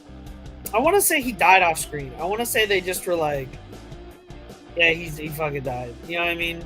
Okay. Because it makes no sense for Zoe to be in an orphanage if he's still alive. So, you know. Yeah. I don't know. It's just me. But I think the best thing about my best moment, my favorite moment with them, besides the kids, because I was like, yes, they're together, yay. When at the end of the season, because you know we get that part where like the kidnapping begins, and I love the fact that like because she gets an ounce of Kimiko gets an ounce of happiness, they both get an ounce of happiness with being with each other, running away together, and that gets taken, and she gets so overwhelmed by that she speaks her first word, which is no. I was like, that was powerful, but it was like, that was a powerful moment to me. Yeah, it was powerful, but it was like, to me, it was just like, I was like, oh, this is cool, but like they didn't really do much this season other than that, you know what I mean? Which sucks. That like I feel like it would have been an even more powerful moment if they actually had shit to do this season. That wasn't just like poor pitiful me. You know what I mean? Exactly. Yeah. Oh, I looked it up. It literally says after escaping, Samir meets with Victoria. What happens to him after is unknown. They just straight up don't mention him again. That's great. Maybe he'll show up next season, but maybe he'll never be heard from again, and that's it for our boy. But yeah, I'm really good on Kimiko and Frenchie. Yeah, let's get the fuck out of here. All right, so the last set, I put these ones because, like, honestly, like, I mean, in terms of the character arcs, I thought they were fine, but I just thought they were just hilarious. But it's nothing other than the Deep and Black Noir 2, played by Chase Crawford and Nathan Mitchell. Not first off, shout out to I was gonna get the Black Noir one out the way because like I thought Black Noir 2 was just so fucking funny from beginning to end. I thought it was hilarious. And it's funny enough because for people that don't know, if spoilers obviously, but Black Noir died last season. Like the original Black Noir died last season, and what they did with this season is that an actor is hired to with similar powers to Black Noir is hired to take his place. Another reveal was like after they killed those Homelander tells him to kill those 3 fans, and it gets quiet for a second, and you see Black Noir being like, man, that was so fucked up, you guys. And it was just like, what the fuck? Did he just fucking speak? Like, what the hell's happening? That was really great. And the fact that like it was supposed to be it was the same exact actor who's been playing Black Noir the entire time, but he actually got to do actual character, like somewhat like voice work and character work that was really fun. When they had that fight in the boys' headquarters, and they had that reaction where just like, did Black Noir just fucking speak? But they don't know that they didn't know that he got it's a new dude. And the fact that when he started flying, like, did Black Noir just fucking fly? Like, I was like, funny. And the fact that he's like a narcoleptic, I love that was a constant joke. He would just pass out at like random fucking points. Yeah, that was so fucking funny, dude. I saw someone post. It was like boy spoilers without context, and it was that one Shrek scene where everyone's going, he can fly, and then there's that one guard going, he can talk. And they were like, and I was like, that's the funniest because that's literally what happened in the fucking episode. Dude, it was so funny. With the Deep, I thought the Deep, his arc, I mean, like his character arc for the whole season was like, it was okay. It was mostly just him grieving. They're definitely like running out of stuff to do with him. They are. You know what I mean? Where they're like, we already did where he tries to join Scientology and get clean through that, and then he, you know what I mean? So at this point, like all they had for him was like, yeah, what if that octopus was voiced by Tilda Swinton and he had marital issues with it?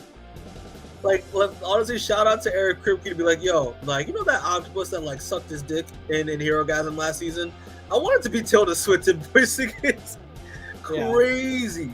I want to know the pitch and like how he got her because I like how Chase Crawford was like, yeah, I didn't even know that was like I didn't know Tilda Swinton was voicing the octopus at all until I saw the episode, and I was like, holy shit, how'd they get Tilda Swinton to do this? But yeah, it's just him having marital issues with the octopus and him just sucking Homelander's dick the entire time. Like that's pretty much his entire arc. But like it was still fun. It was still hilarious. But also the fact that like when he ends up killing her for the sake of like due to like his stuff, due to like the jealousy that the octopus was having with Sister Sage, I thought it was crazy how that kind of affected him a little bit, and him kind of that. So him going to Homelander's dark side was him murdering his loved ones, and then freaking the Deep did the exact same thing with the octopus. I thought that was interesting. That was kind of fun. That was kind of fun thinking about it. But yeah, I mean, but his bromance with Black Noir 2 was so funny.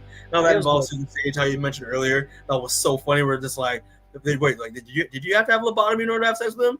Wait, you had to have a lobotomy? Like the fuck? Yeah, that was good, bro. Like it was so funny. Yeah, them just walking around going, bro. It was so funny. Oh man. But yeah, man, that's all I gotta say on the Deep, man, and Black Noir 2. That was hilarious. Oh, when they did the culling and he was just like, should we like get rid of Ashley because she knows everything about us, and he's like, and he spells Ashley wrong to begin with, and he's like, does everybody know Ashley's last name? And it was like crazy. And then you see Black Noir be like, bro, I killed Ashley. He's like, no, that's not the main Ashley. That's the assistant. That's the other Ashley. She's not even on the list. Yeah, she's innocent, bro. It's just like, bro. Oh man, it was a good time, bro. But yeah, you have anything else to say on the Deep? No, these guys are just comedic relief this season. I like their fight scene at the Flatiron Building, but other than that, they were just like silly. Pretty much. But all right, Brad. Just to end it off, let's go to the theory section. Right? And I'll say most of the theories are also going to pertain to most of the finale. So there's that. But yeah, people. So just to start it off, the big one was at the end of the episode. One of the end of the episodes. So what happened was that Mallory and Butcher end up inviting Ryan. Right, they confront Ryan, and Mallory kind of goes a bit too far and tells Ryan the whole spiel with her father. The fact that her father raped, reveals that he was actually a product of sexual assault and rape, and the fact that they actually need him. They invite him so they can't leave because they need him to take out his father because he's the only person that can.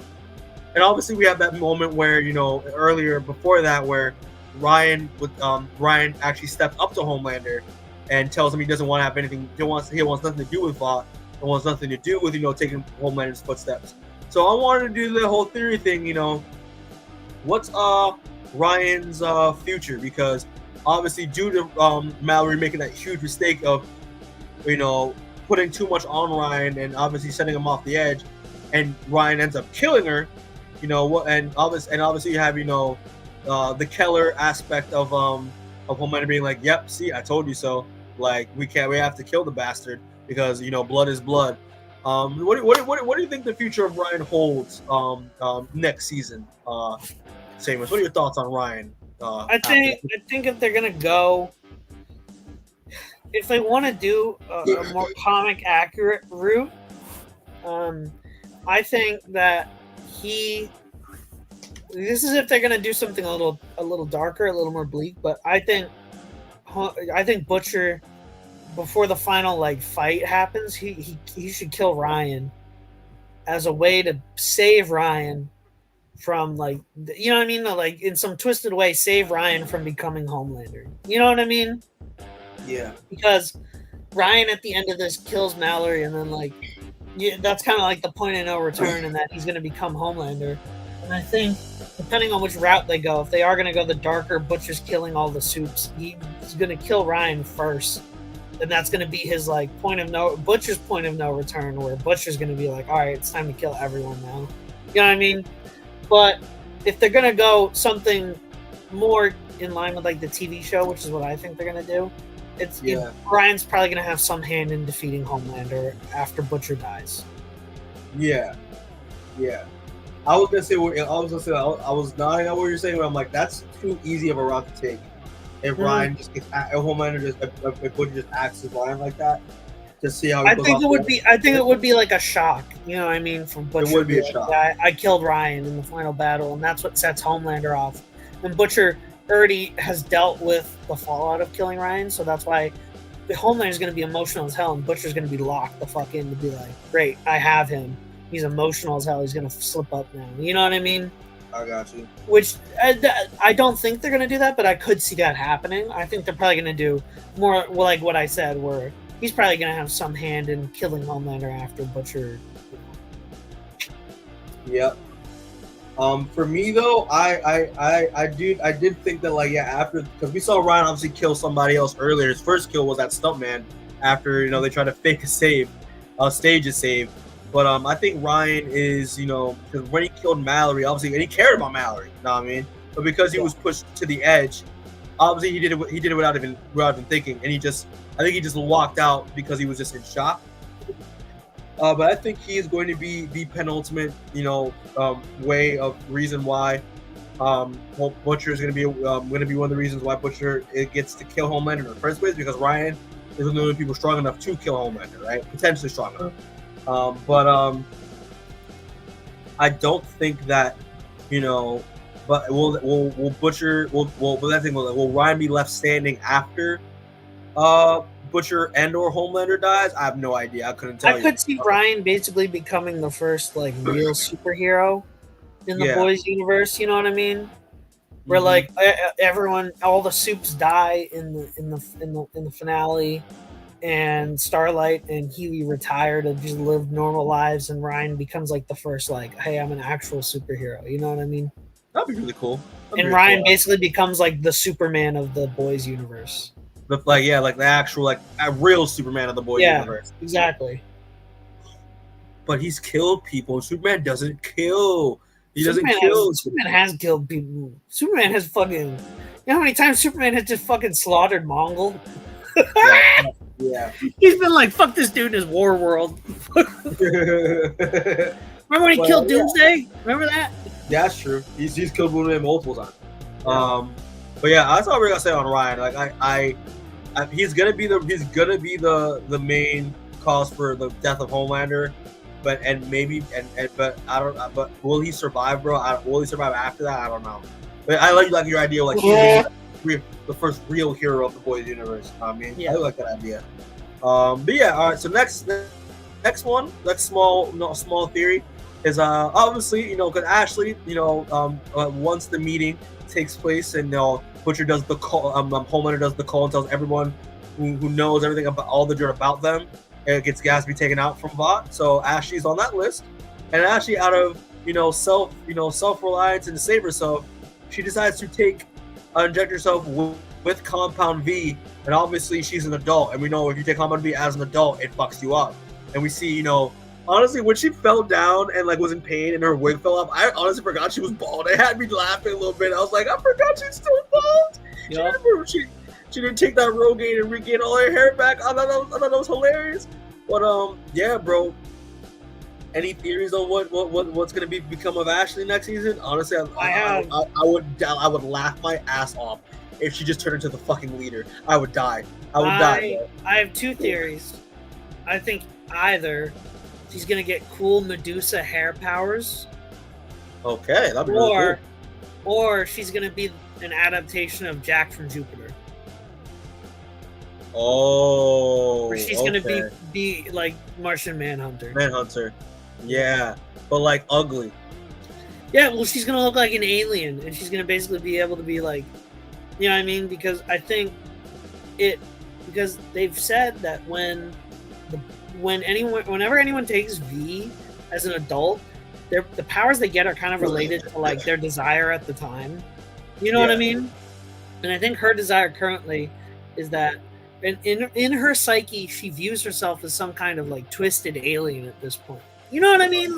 She is not herself, and she is a twisted alien, but she's a twisted alien that kind of wants to live and kind of wants to change. So it makes sense that she would become a character who is historically an alien who can shapeshift. You know what I mean? Exactly. Yeah. Okay. So I could see either of those, because the hair thing would just be a funny get it? She was losing her hair, and now she got her hair back because the one thing she wanted was her hair back. Yep, that was the one thing she wanted was her hair back. Or they could just be or they could just be like, oh look, she's Jack from Jupiter, basically. I heard a theory where it was someone was what if they do a twisted version of maybe a twisted version of MODOK or Hector Hammond. Know what I mean? With her character. Yeah, I just don't know where what then you would do with her. You know what I mean? No, cool. Now she's a fucking freakish floating head. Yeah. And also, I think the amount of CGI would be fucking insane to do that. Exactly. You know what I mean? Whereas the hair thing, you just got to make hair stretch, and then with the Jack from Jupiter thing, you just have to paint her orange. You know what I mean? Mm-hmm. I do think that knowing how the shock value of the voice, I don't think that what she's gonna turn into is gonna be kind of disgusting. So I know that for a fact. That's kind of that's why I think Jack from Jupiter would make sense, because that would be really cool. That'd be a way to play on the character. Yeah. I don't know anyone. It also allows her to actually take part in a lot of the final battles that will be happening. Yeah, I want to actually see her actually integral to the final battle and because the assault against Homelander. Because emotionally, they are building her up to have some kind of comeuppance that is beyond her just getting one over on Homelander. They're building her up to, you know what I mean, want to fucking take this guy's head off like everyone else. So exactly, bro. Mm-hmm. But yeah, I mean that's what really my thing. I'm thinking I do like yours though. The hair thing, I do wish it's kind of a more MODOK thing. But the Jack and Jupiter, I think is I think that's my favorite one. You said that one. That's a really cool take on to bring in that character. Because he's one of the only ones that hasn't shown up from the original 7. You know what I mean? Well, he was replaced with translucent. So yeah, which is why I'm saying if they were going to adapt him, the easiest way to adapt him while keeping it grounded would be to just have Ashley turn into a gross shapeshifter that looks like Jack from Jupiter. Mm-hmm. Okay, fair enough. Mm-hmm. All right. Next theory, obviously, at the end, and it is a compilation of a bunch of stuff. So Sister Sage comes in, tells them that it's all part of her plan because she was bored and that she thought she could take over America, and she did. And that phase 2 is, Homelander, getting, well, I think it was Homelander putting all the evidence on, leaking the evidence. Super Sage leaking all the evidence with Singer. Singer gets arrested, and what's it called? The guy that they wanted to push that bill, that 25th Amendment bill, gets pretty much elected as president. But obviously Homelander is going to be at the center, and obviously they're going to try to make phase 2, which is pretty much make America super again. And this also involves, which will obviously, so Homelander is pretty much the president, going to be the quote unquote the shadow president of the United States. He is the deep state, quote unquote, and along with Vought, and they are going to be rounding up. They deputized all the soups across the country, including all the soups that were in those psychiatric facilities and those prisons, because we saw Love Sausage come back. We saw the woman with the telekinesis come back. Mm-hmm. We also saw Sam and Caitlin from Gen V come back, and we're just like, holy shit! Like that was a good nod, dealing with Frenchie and Kimiko, and they're going to be putting in people in pretty much in internment camps, which we learned about in the Tech Night episode. So yeah, what are your thoughts on? And again, this was such a weird meta thing, especially coming towards this election, bro. It was crazy. You know what I mean? So what are you thinking of this space? What are your thoughts on this? Because it's what we expected. Because we knew this story was going to go in this direction ever since season 2 of The Boys. Yeah, I think it was definitely like a very funky episode to watch the same week that there was an assassination attempt on a presidential candidate. To watch then an episode about there being an assassination attempt on a presidential candidate was like, I was just like, this is too real now. They have to put a warning. They have to put a warning on on the episode and on social media, because I saw a lot of people being like them putting a warning is them like basically like they're scared of standing by their words of criticizing the far right. And I'm like, I don't think it's that. I think it's them like just trying to cover their asses legally from the United States government. Yeah, because they know that the far right could try to sue them for that shit, Yeah, so that's why I assume it was more of just them being like, hey, we're just covering our asses. We stand by everything we said. We just don't want to be like sued for it and then have like thousands in legal fees. But yeah, I think it's gonna end how the comic ended. Pretty much, you know what I mean? Where they're gonna have that showdown at the White House, and then Butcher's they're gonna win, but Butcher's still gonna be on his warpath of killing all soups, and then that's what's gonna lead the boys to fighting Butcher as like the final fight. So, yeah, I mean, it's gonna be interesting because, like, because obviously everyone gets taken into internment camps and all that stuff. We're gonna actually see like what a post, what a Homelander America will actually finally like look like in season. So yeah, like I can't wait for like the Deep to be like Secretary of State, you know what I mean, or some bullshit like that, where it's gonna be so stupid. I hope. I'm excited that Soldier Boy's coming back in some way. I hope Queen Maeve comes back at some point too. Yeah, I hope there is like a big team up, like there was, you know what I mean, at the end of season 3, because that was fun as fuck. I'm excited for the next season. I think next season it's gonna be like every episode is the conclusion to like a bunch of storylines all at once. You know what I mean? It's gonna be like a domino effect. It's gonna be fun to watch. Bro.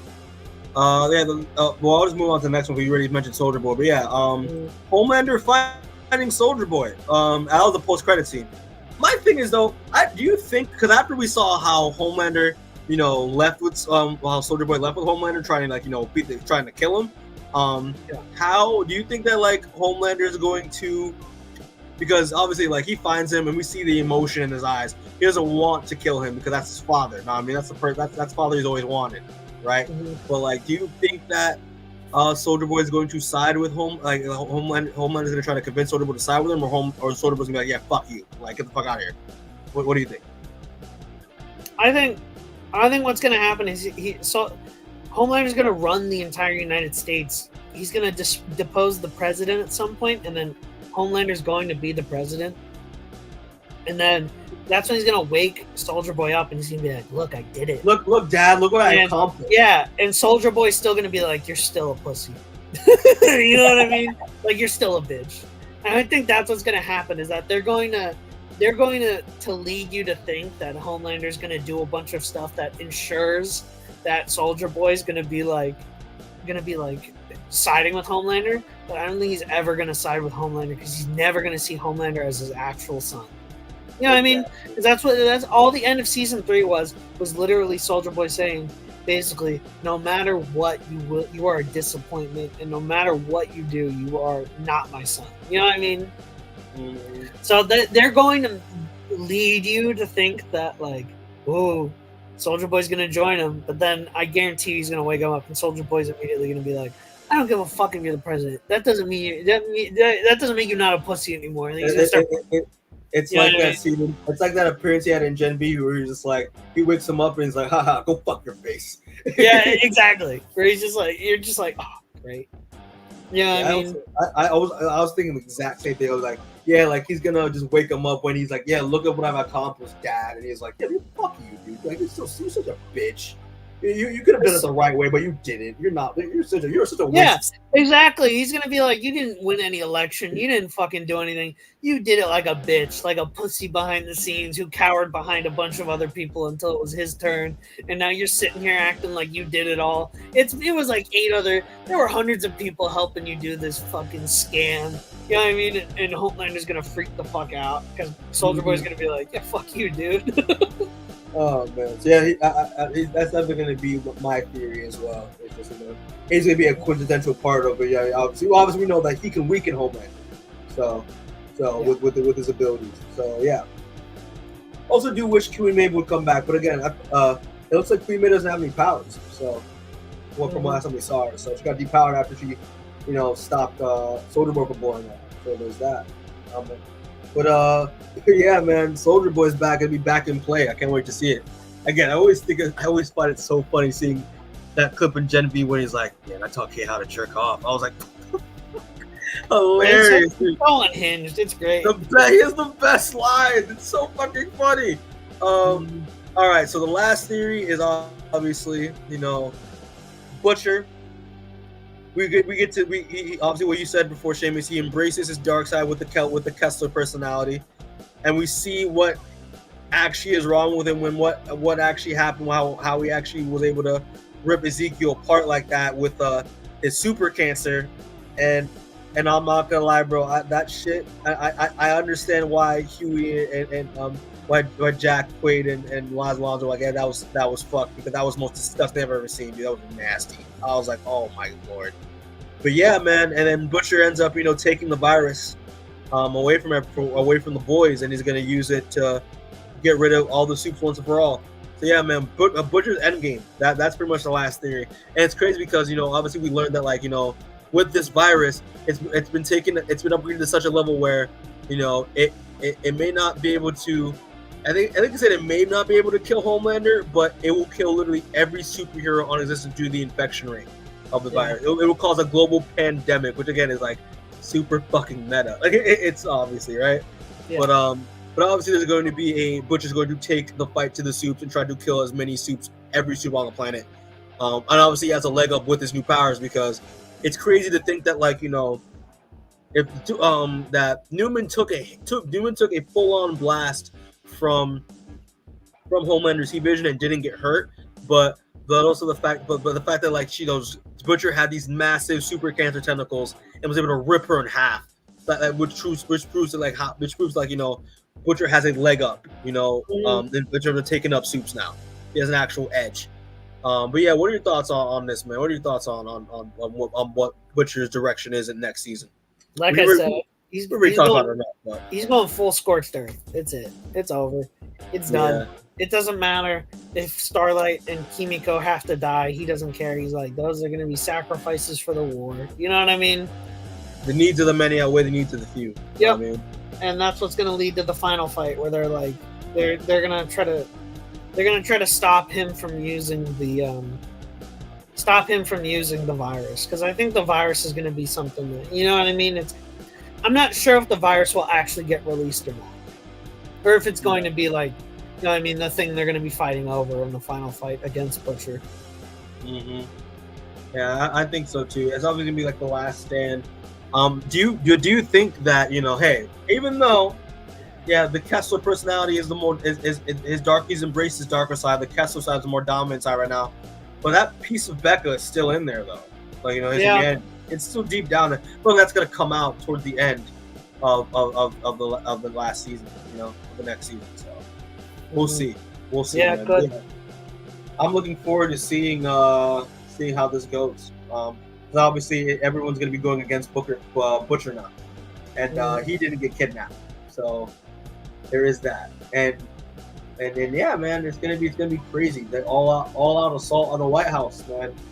Butcher using his disgusting. I'm not sorry about that. You saw that shirt I made. That was gross. Fuck out. I was like, that's yeah. This is gross. Oh, dude. I don't want to see that again, but I know we're gonna see that shit again. Yeah, Butcher got hentai powers now. Shut up. That. It's like a version of like Ben's powers from like Umbrella Academy, but like more fucked. Yeah, except instead of tentacles, it's like worms. It's like worms and like gross and shit. It's bro literally got a tapeworm. Literally. Oh man. Yeah, man. It's good. I'm excited, man. I'm very excited. But overall, bro, what are your final thoughts and verdict? What would you give The Boys season 4 out of 10? I would put this perhaps like maybe on like the same.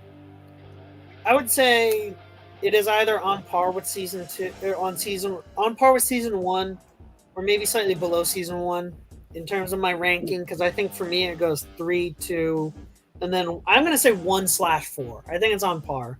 Okay. It definitely was more of a setup season, but yeah, it's still worth a watch. The finale was incredible, but I think in this it's like the Bear season 3, where it's like this is a season that is doing a lot of background development, so that way when the next season happens, it's even better. You know what I mean? Exactly. So I enjoyed it. I definitely felt like it was worth a watch, and I wasn't unhappy with watching it. I loved it. Mm-hmm. For me, yeah, I would agree.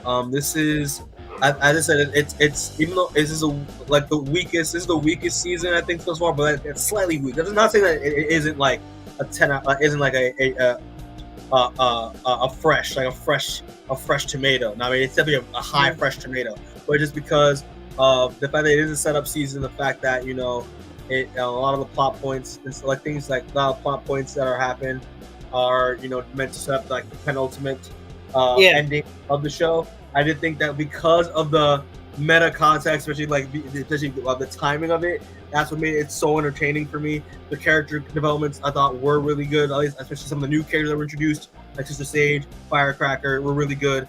But yeah, man, I enjoyed it. I had some issues. I had a good time with it. I had a really good time with it. I would probably give it. I would say a solid. I would say a solid like 8. A solid 8 for me. I enjoyed it. Not. I wouldn't give it an IGN like 4. No, I mean that's stupid. I'd give this like a 6.5 probably. 6.5.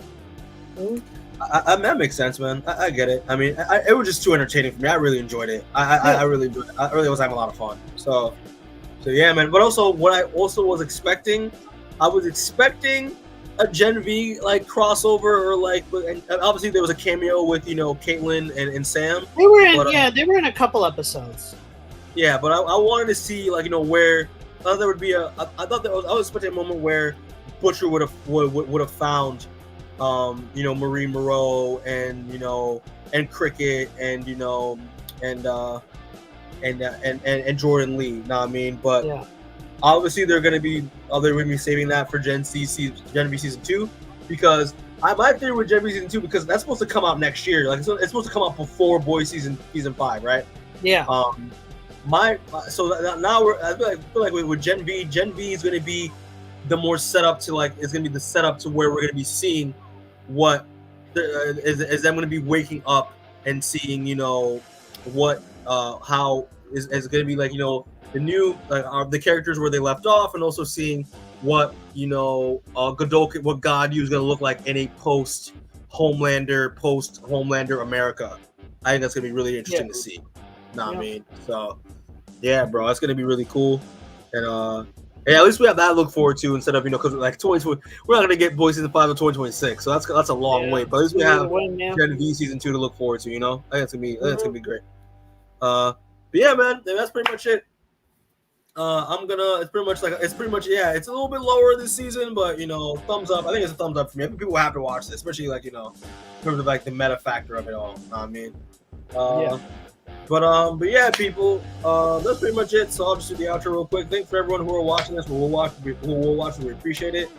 Check out if you're new to us, comment, like, subscribe. Check out all of our new content, all of our content we've released. If you watch The Boys, leave a comment down below. You want to hear your thoughts, what your favorite character, what's your favorite moment. If you like the season, do you not like the season? Well, let us know down in the comments below. Hit the post notification bell so you know when we get new content coming out. It's gonna be a busy week or two, because I don't know about you, Seamus, but next weekend, a little movie coming out called Deadpool Wolverine is gonna drop, and which is gonna be very exciting. We're definitely have a review plan for that. Well, you know what next weekend is too, right? Also, San Diego Comic-Con. So yes, sir. It's gonna be. We're gonna try to have these videos pumped out as best we can. It's gonna be a little hectic, but we're definitely having it after dark. We're gonna have to do like a back-to-back day where we just have two of these filmed, one for Deadpool, one for we're gonna have a back-to-back after dark. Yeah, I'm seeing it. I think I'm seeing Deadpool with Declan next weekend. So I'm trying to see it. I think either Thursday or Friday. So I'm trying Friday. I don't think I'm gonna be able to make it in on. I'm gonna see how Thursday is. For me, it's all sold out, dude. Oh, for me, there's still spots. There's still some spots for at least for the regular XD showing, not the 3D XD showing. I also have to check because I'm driving a bit to go see it. But yeah, I got you. But yeah, y'all should just come and see it in what's it like? What's up on afterward? Come on afterward.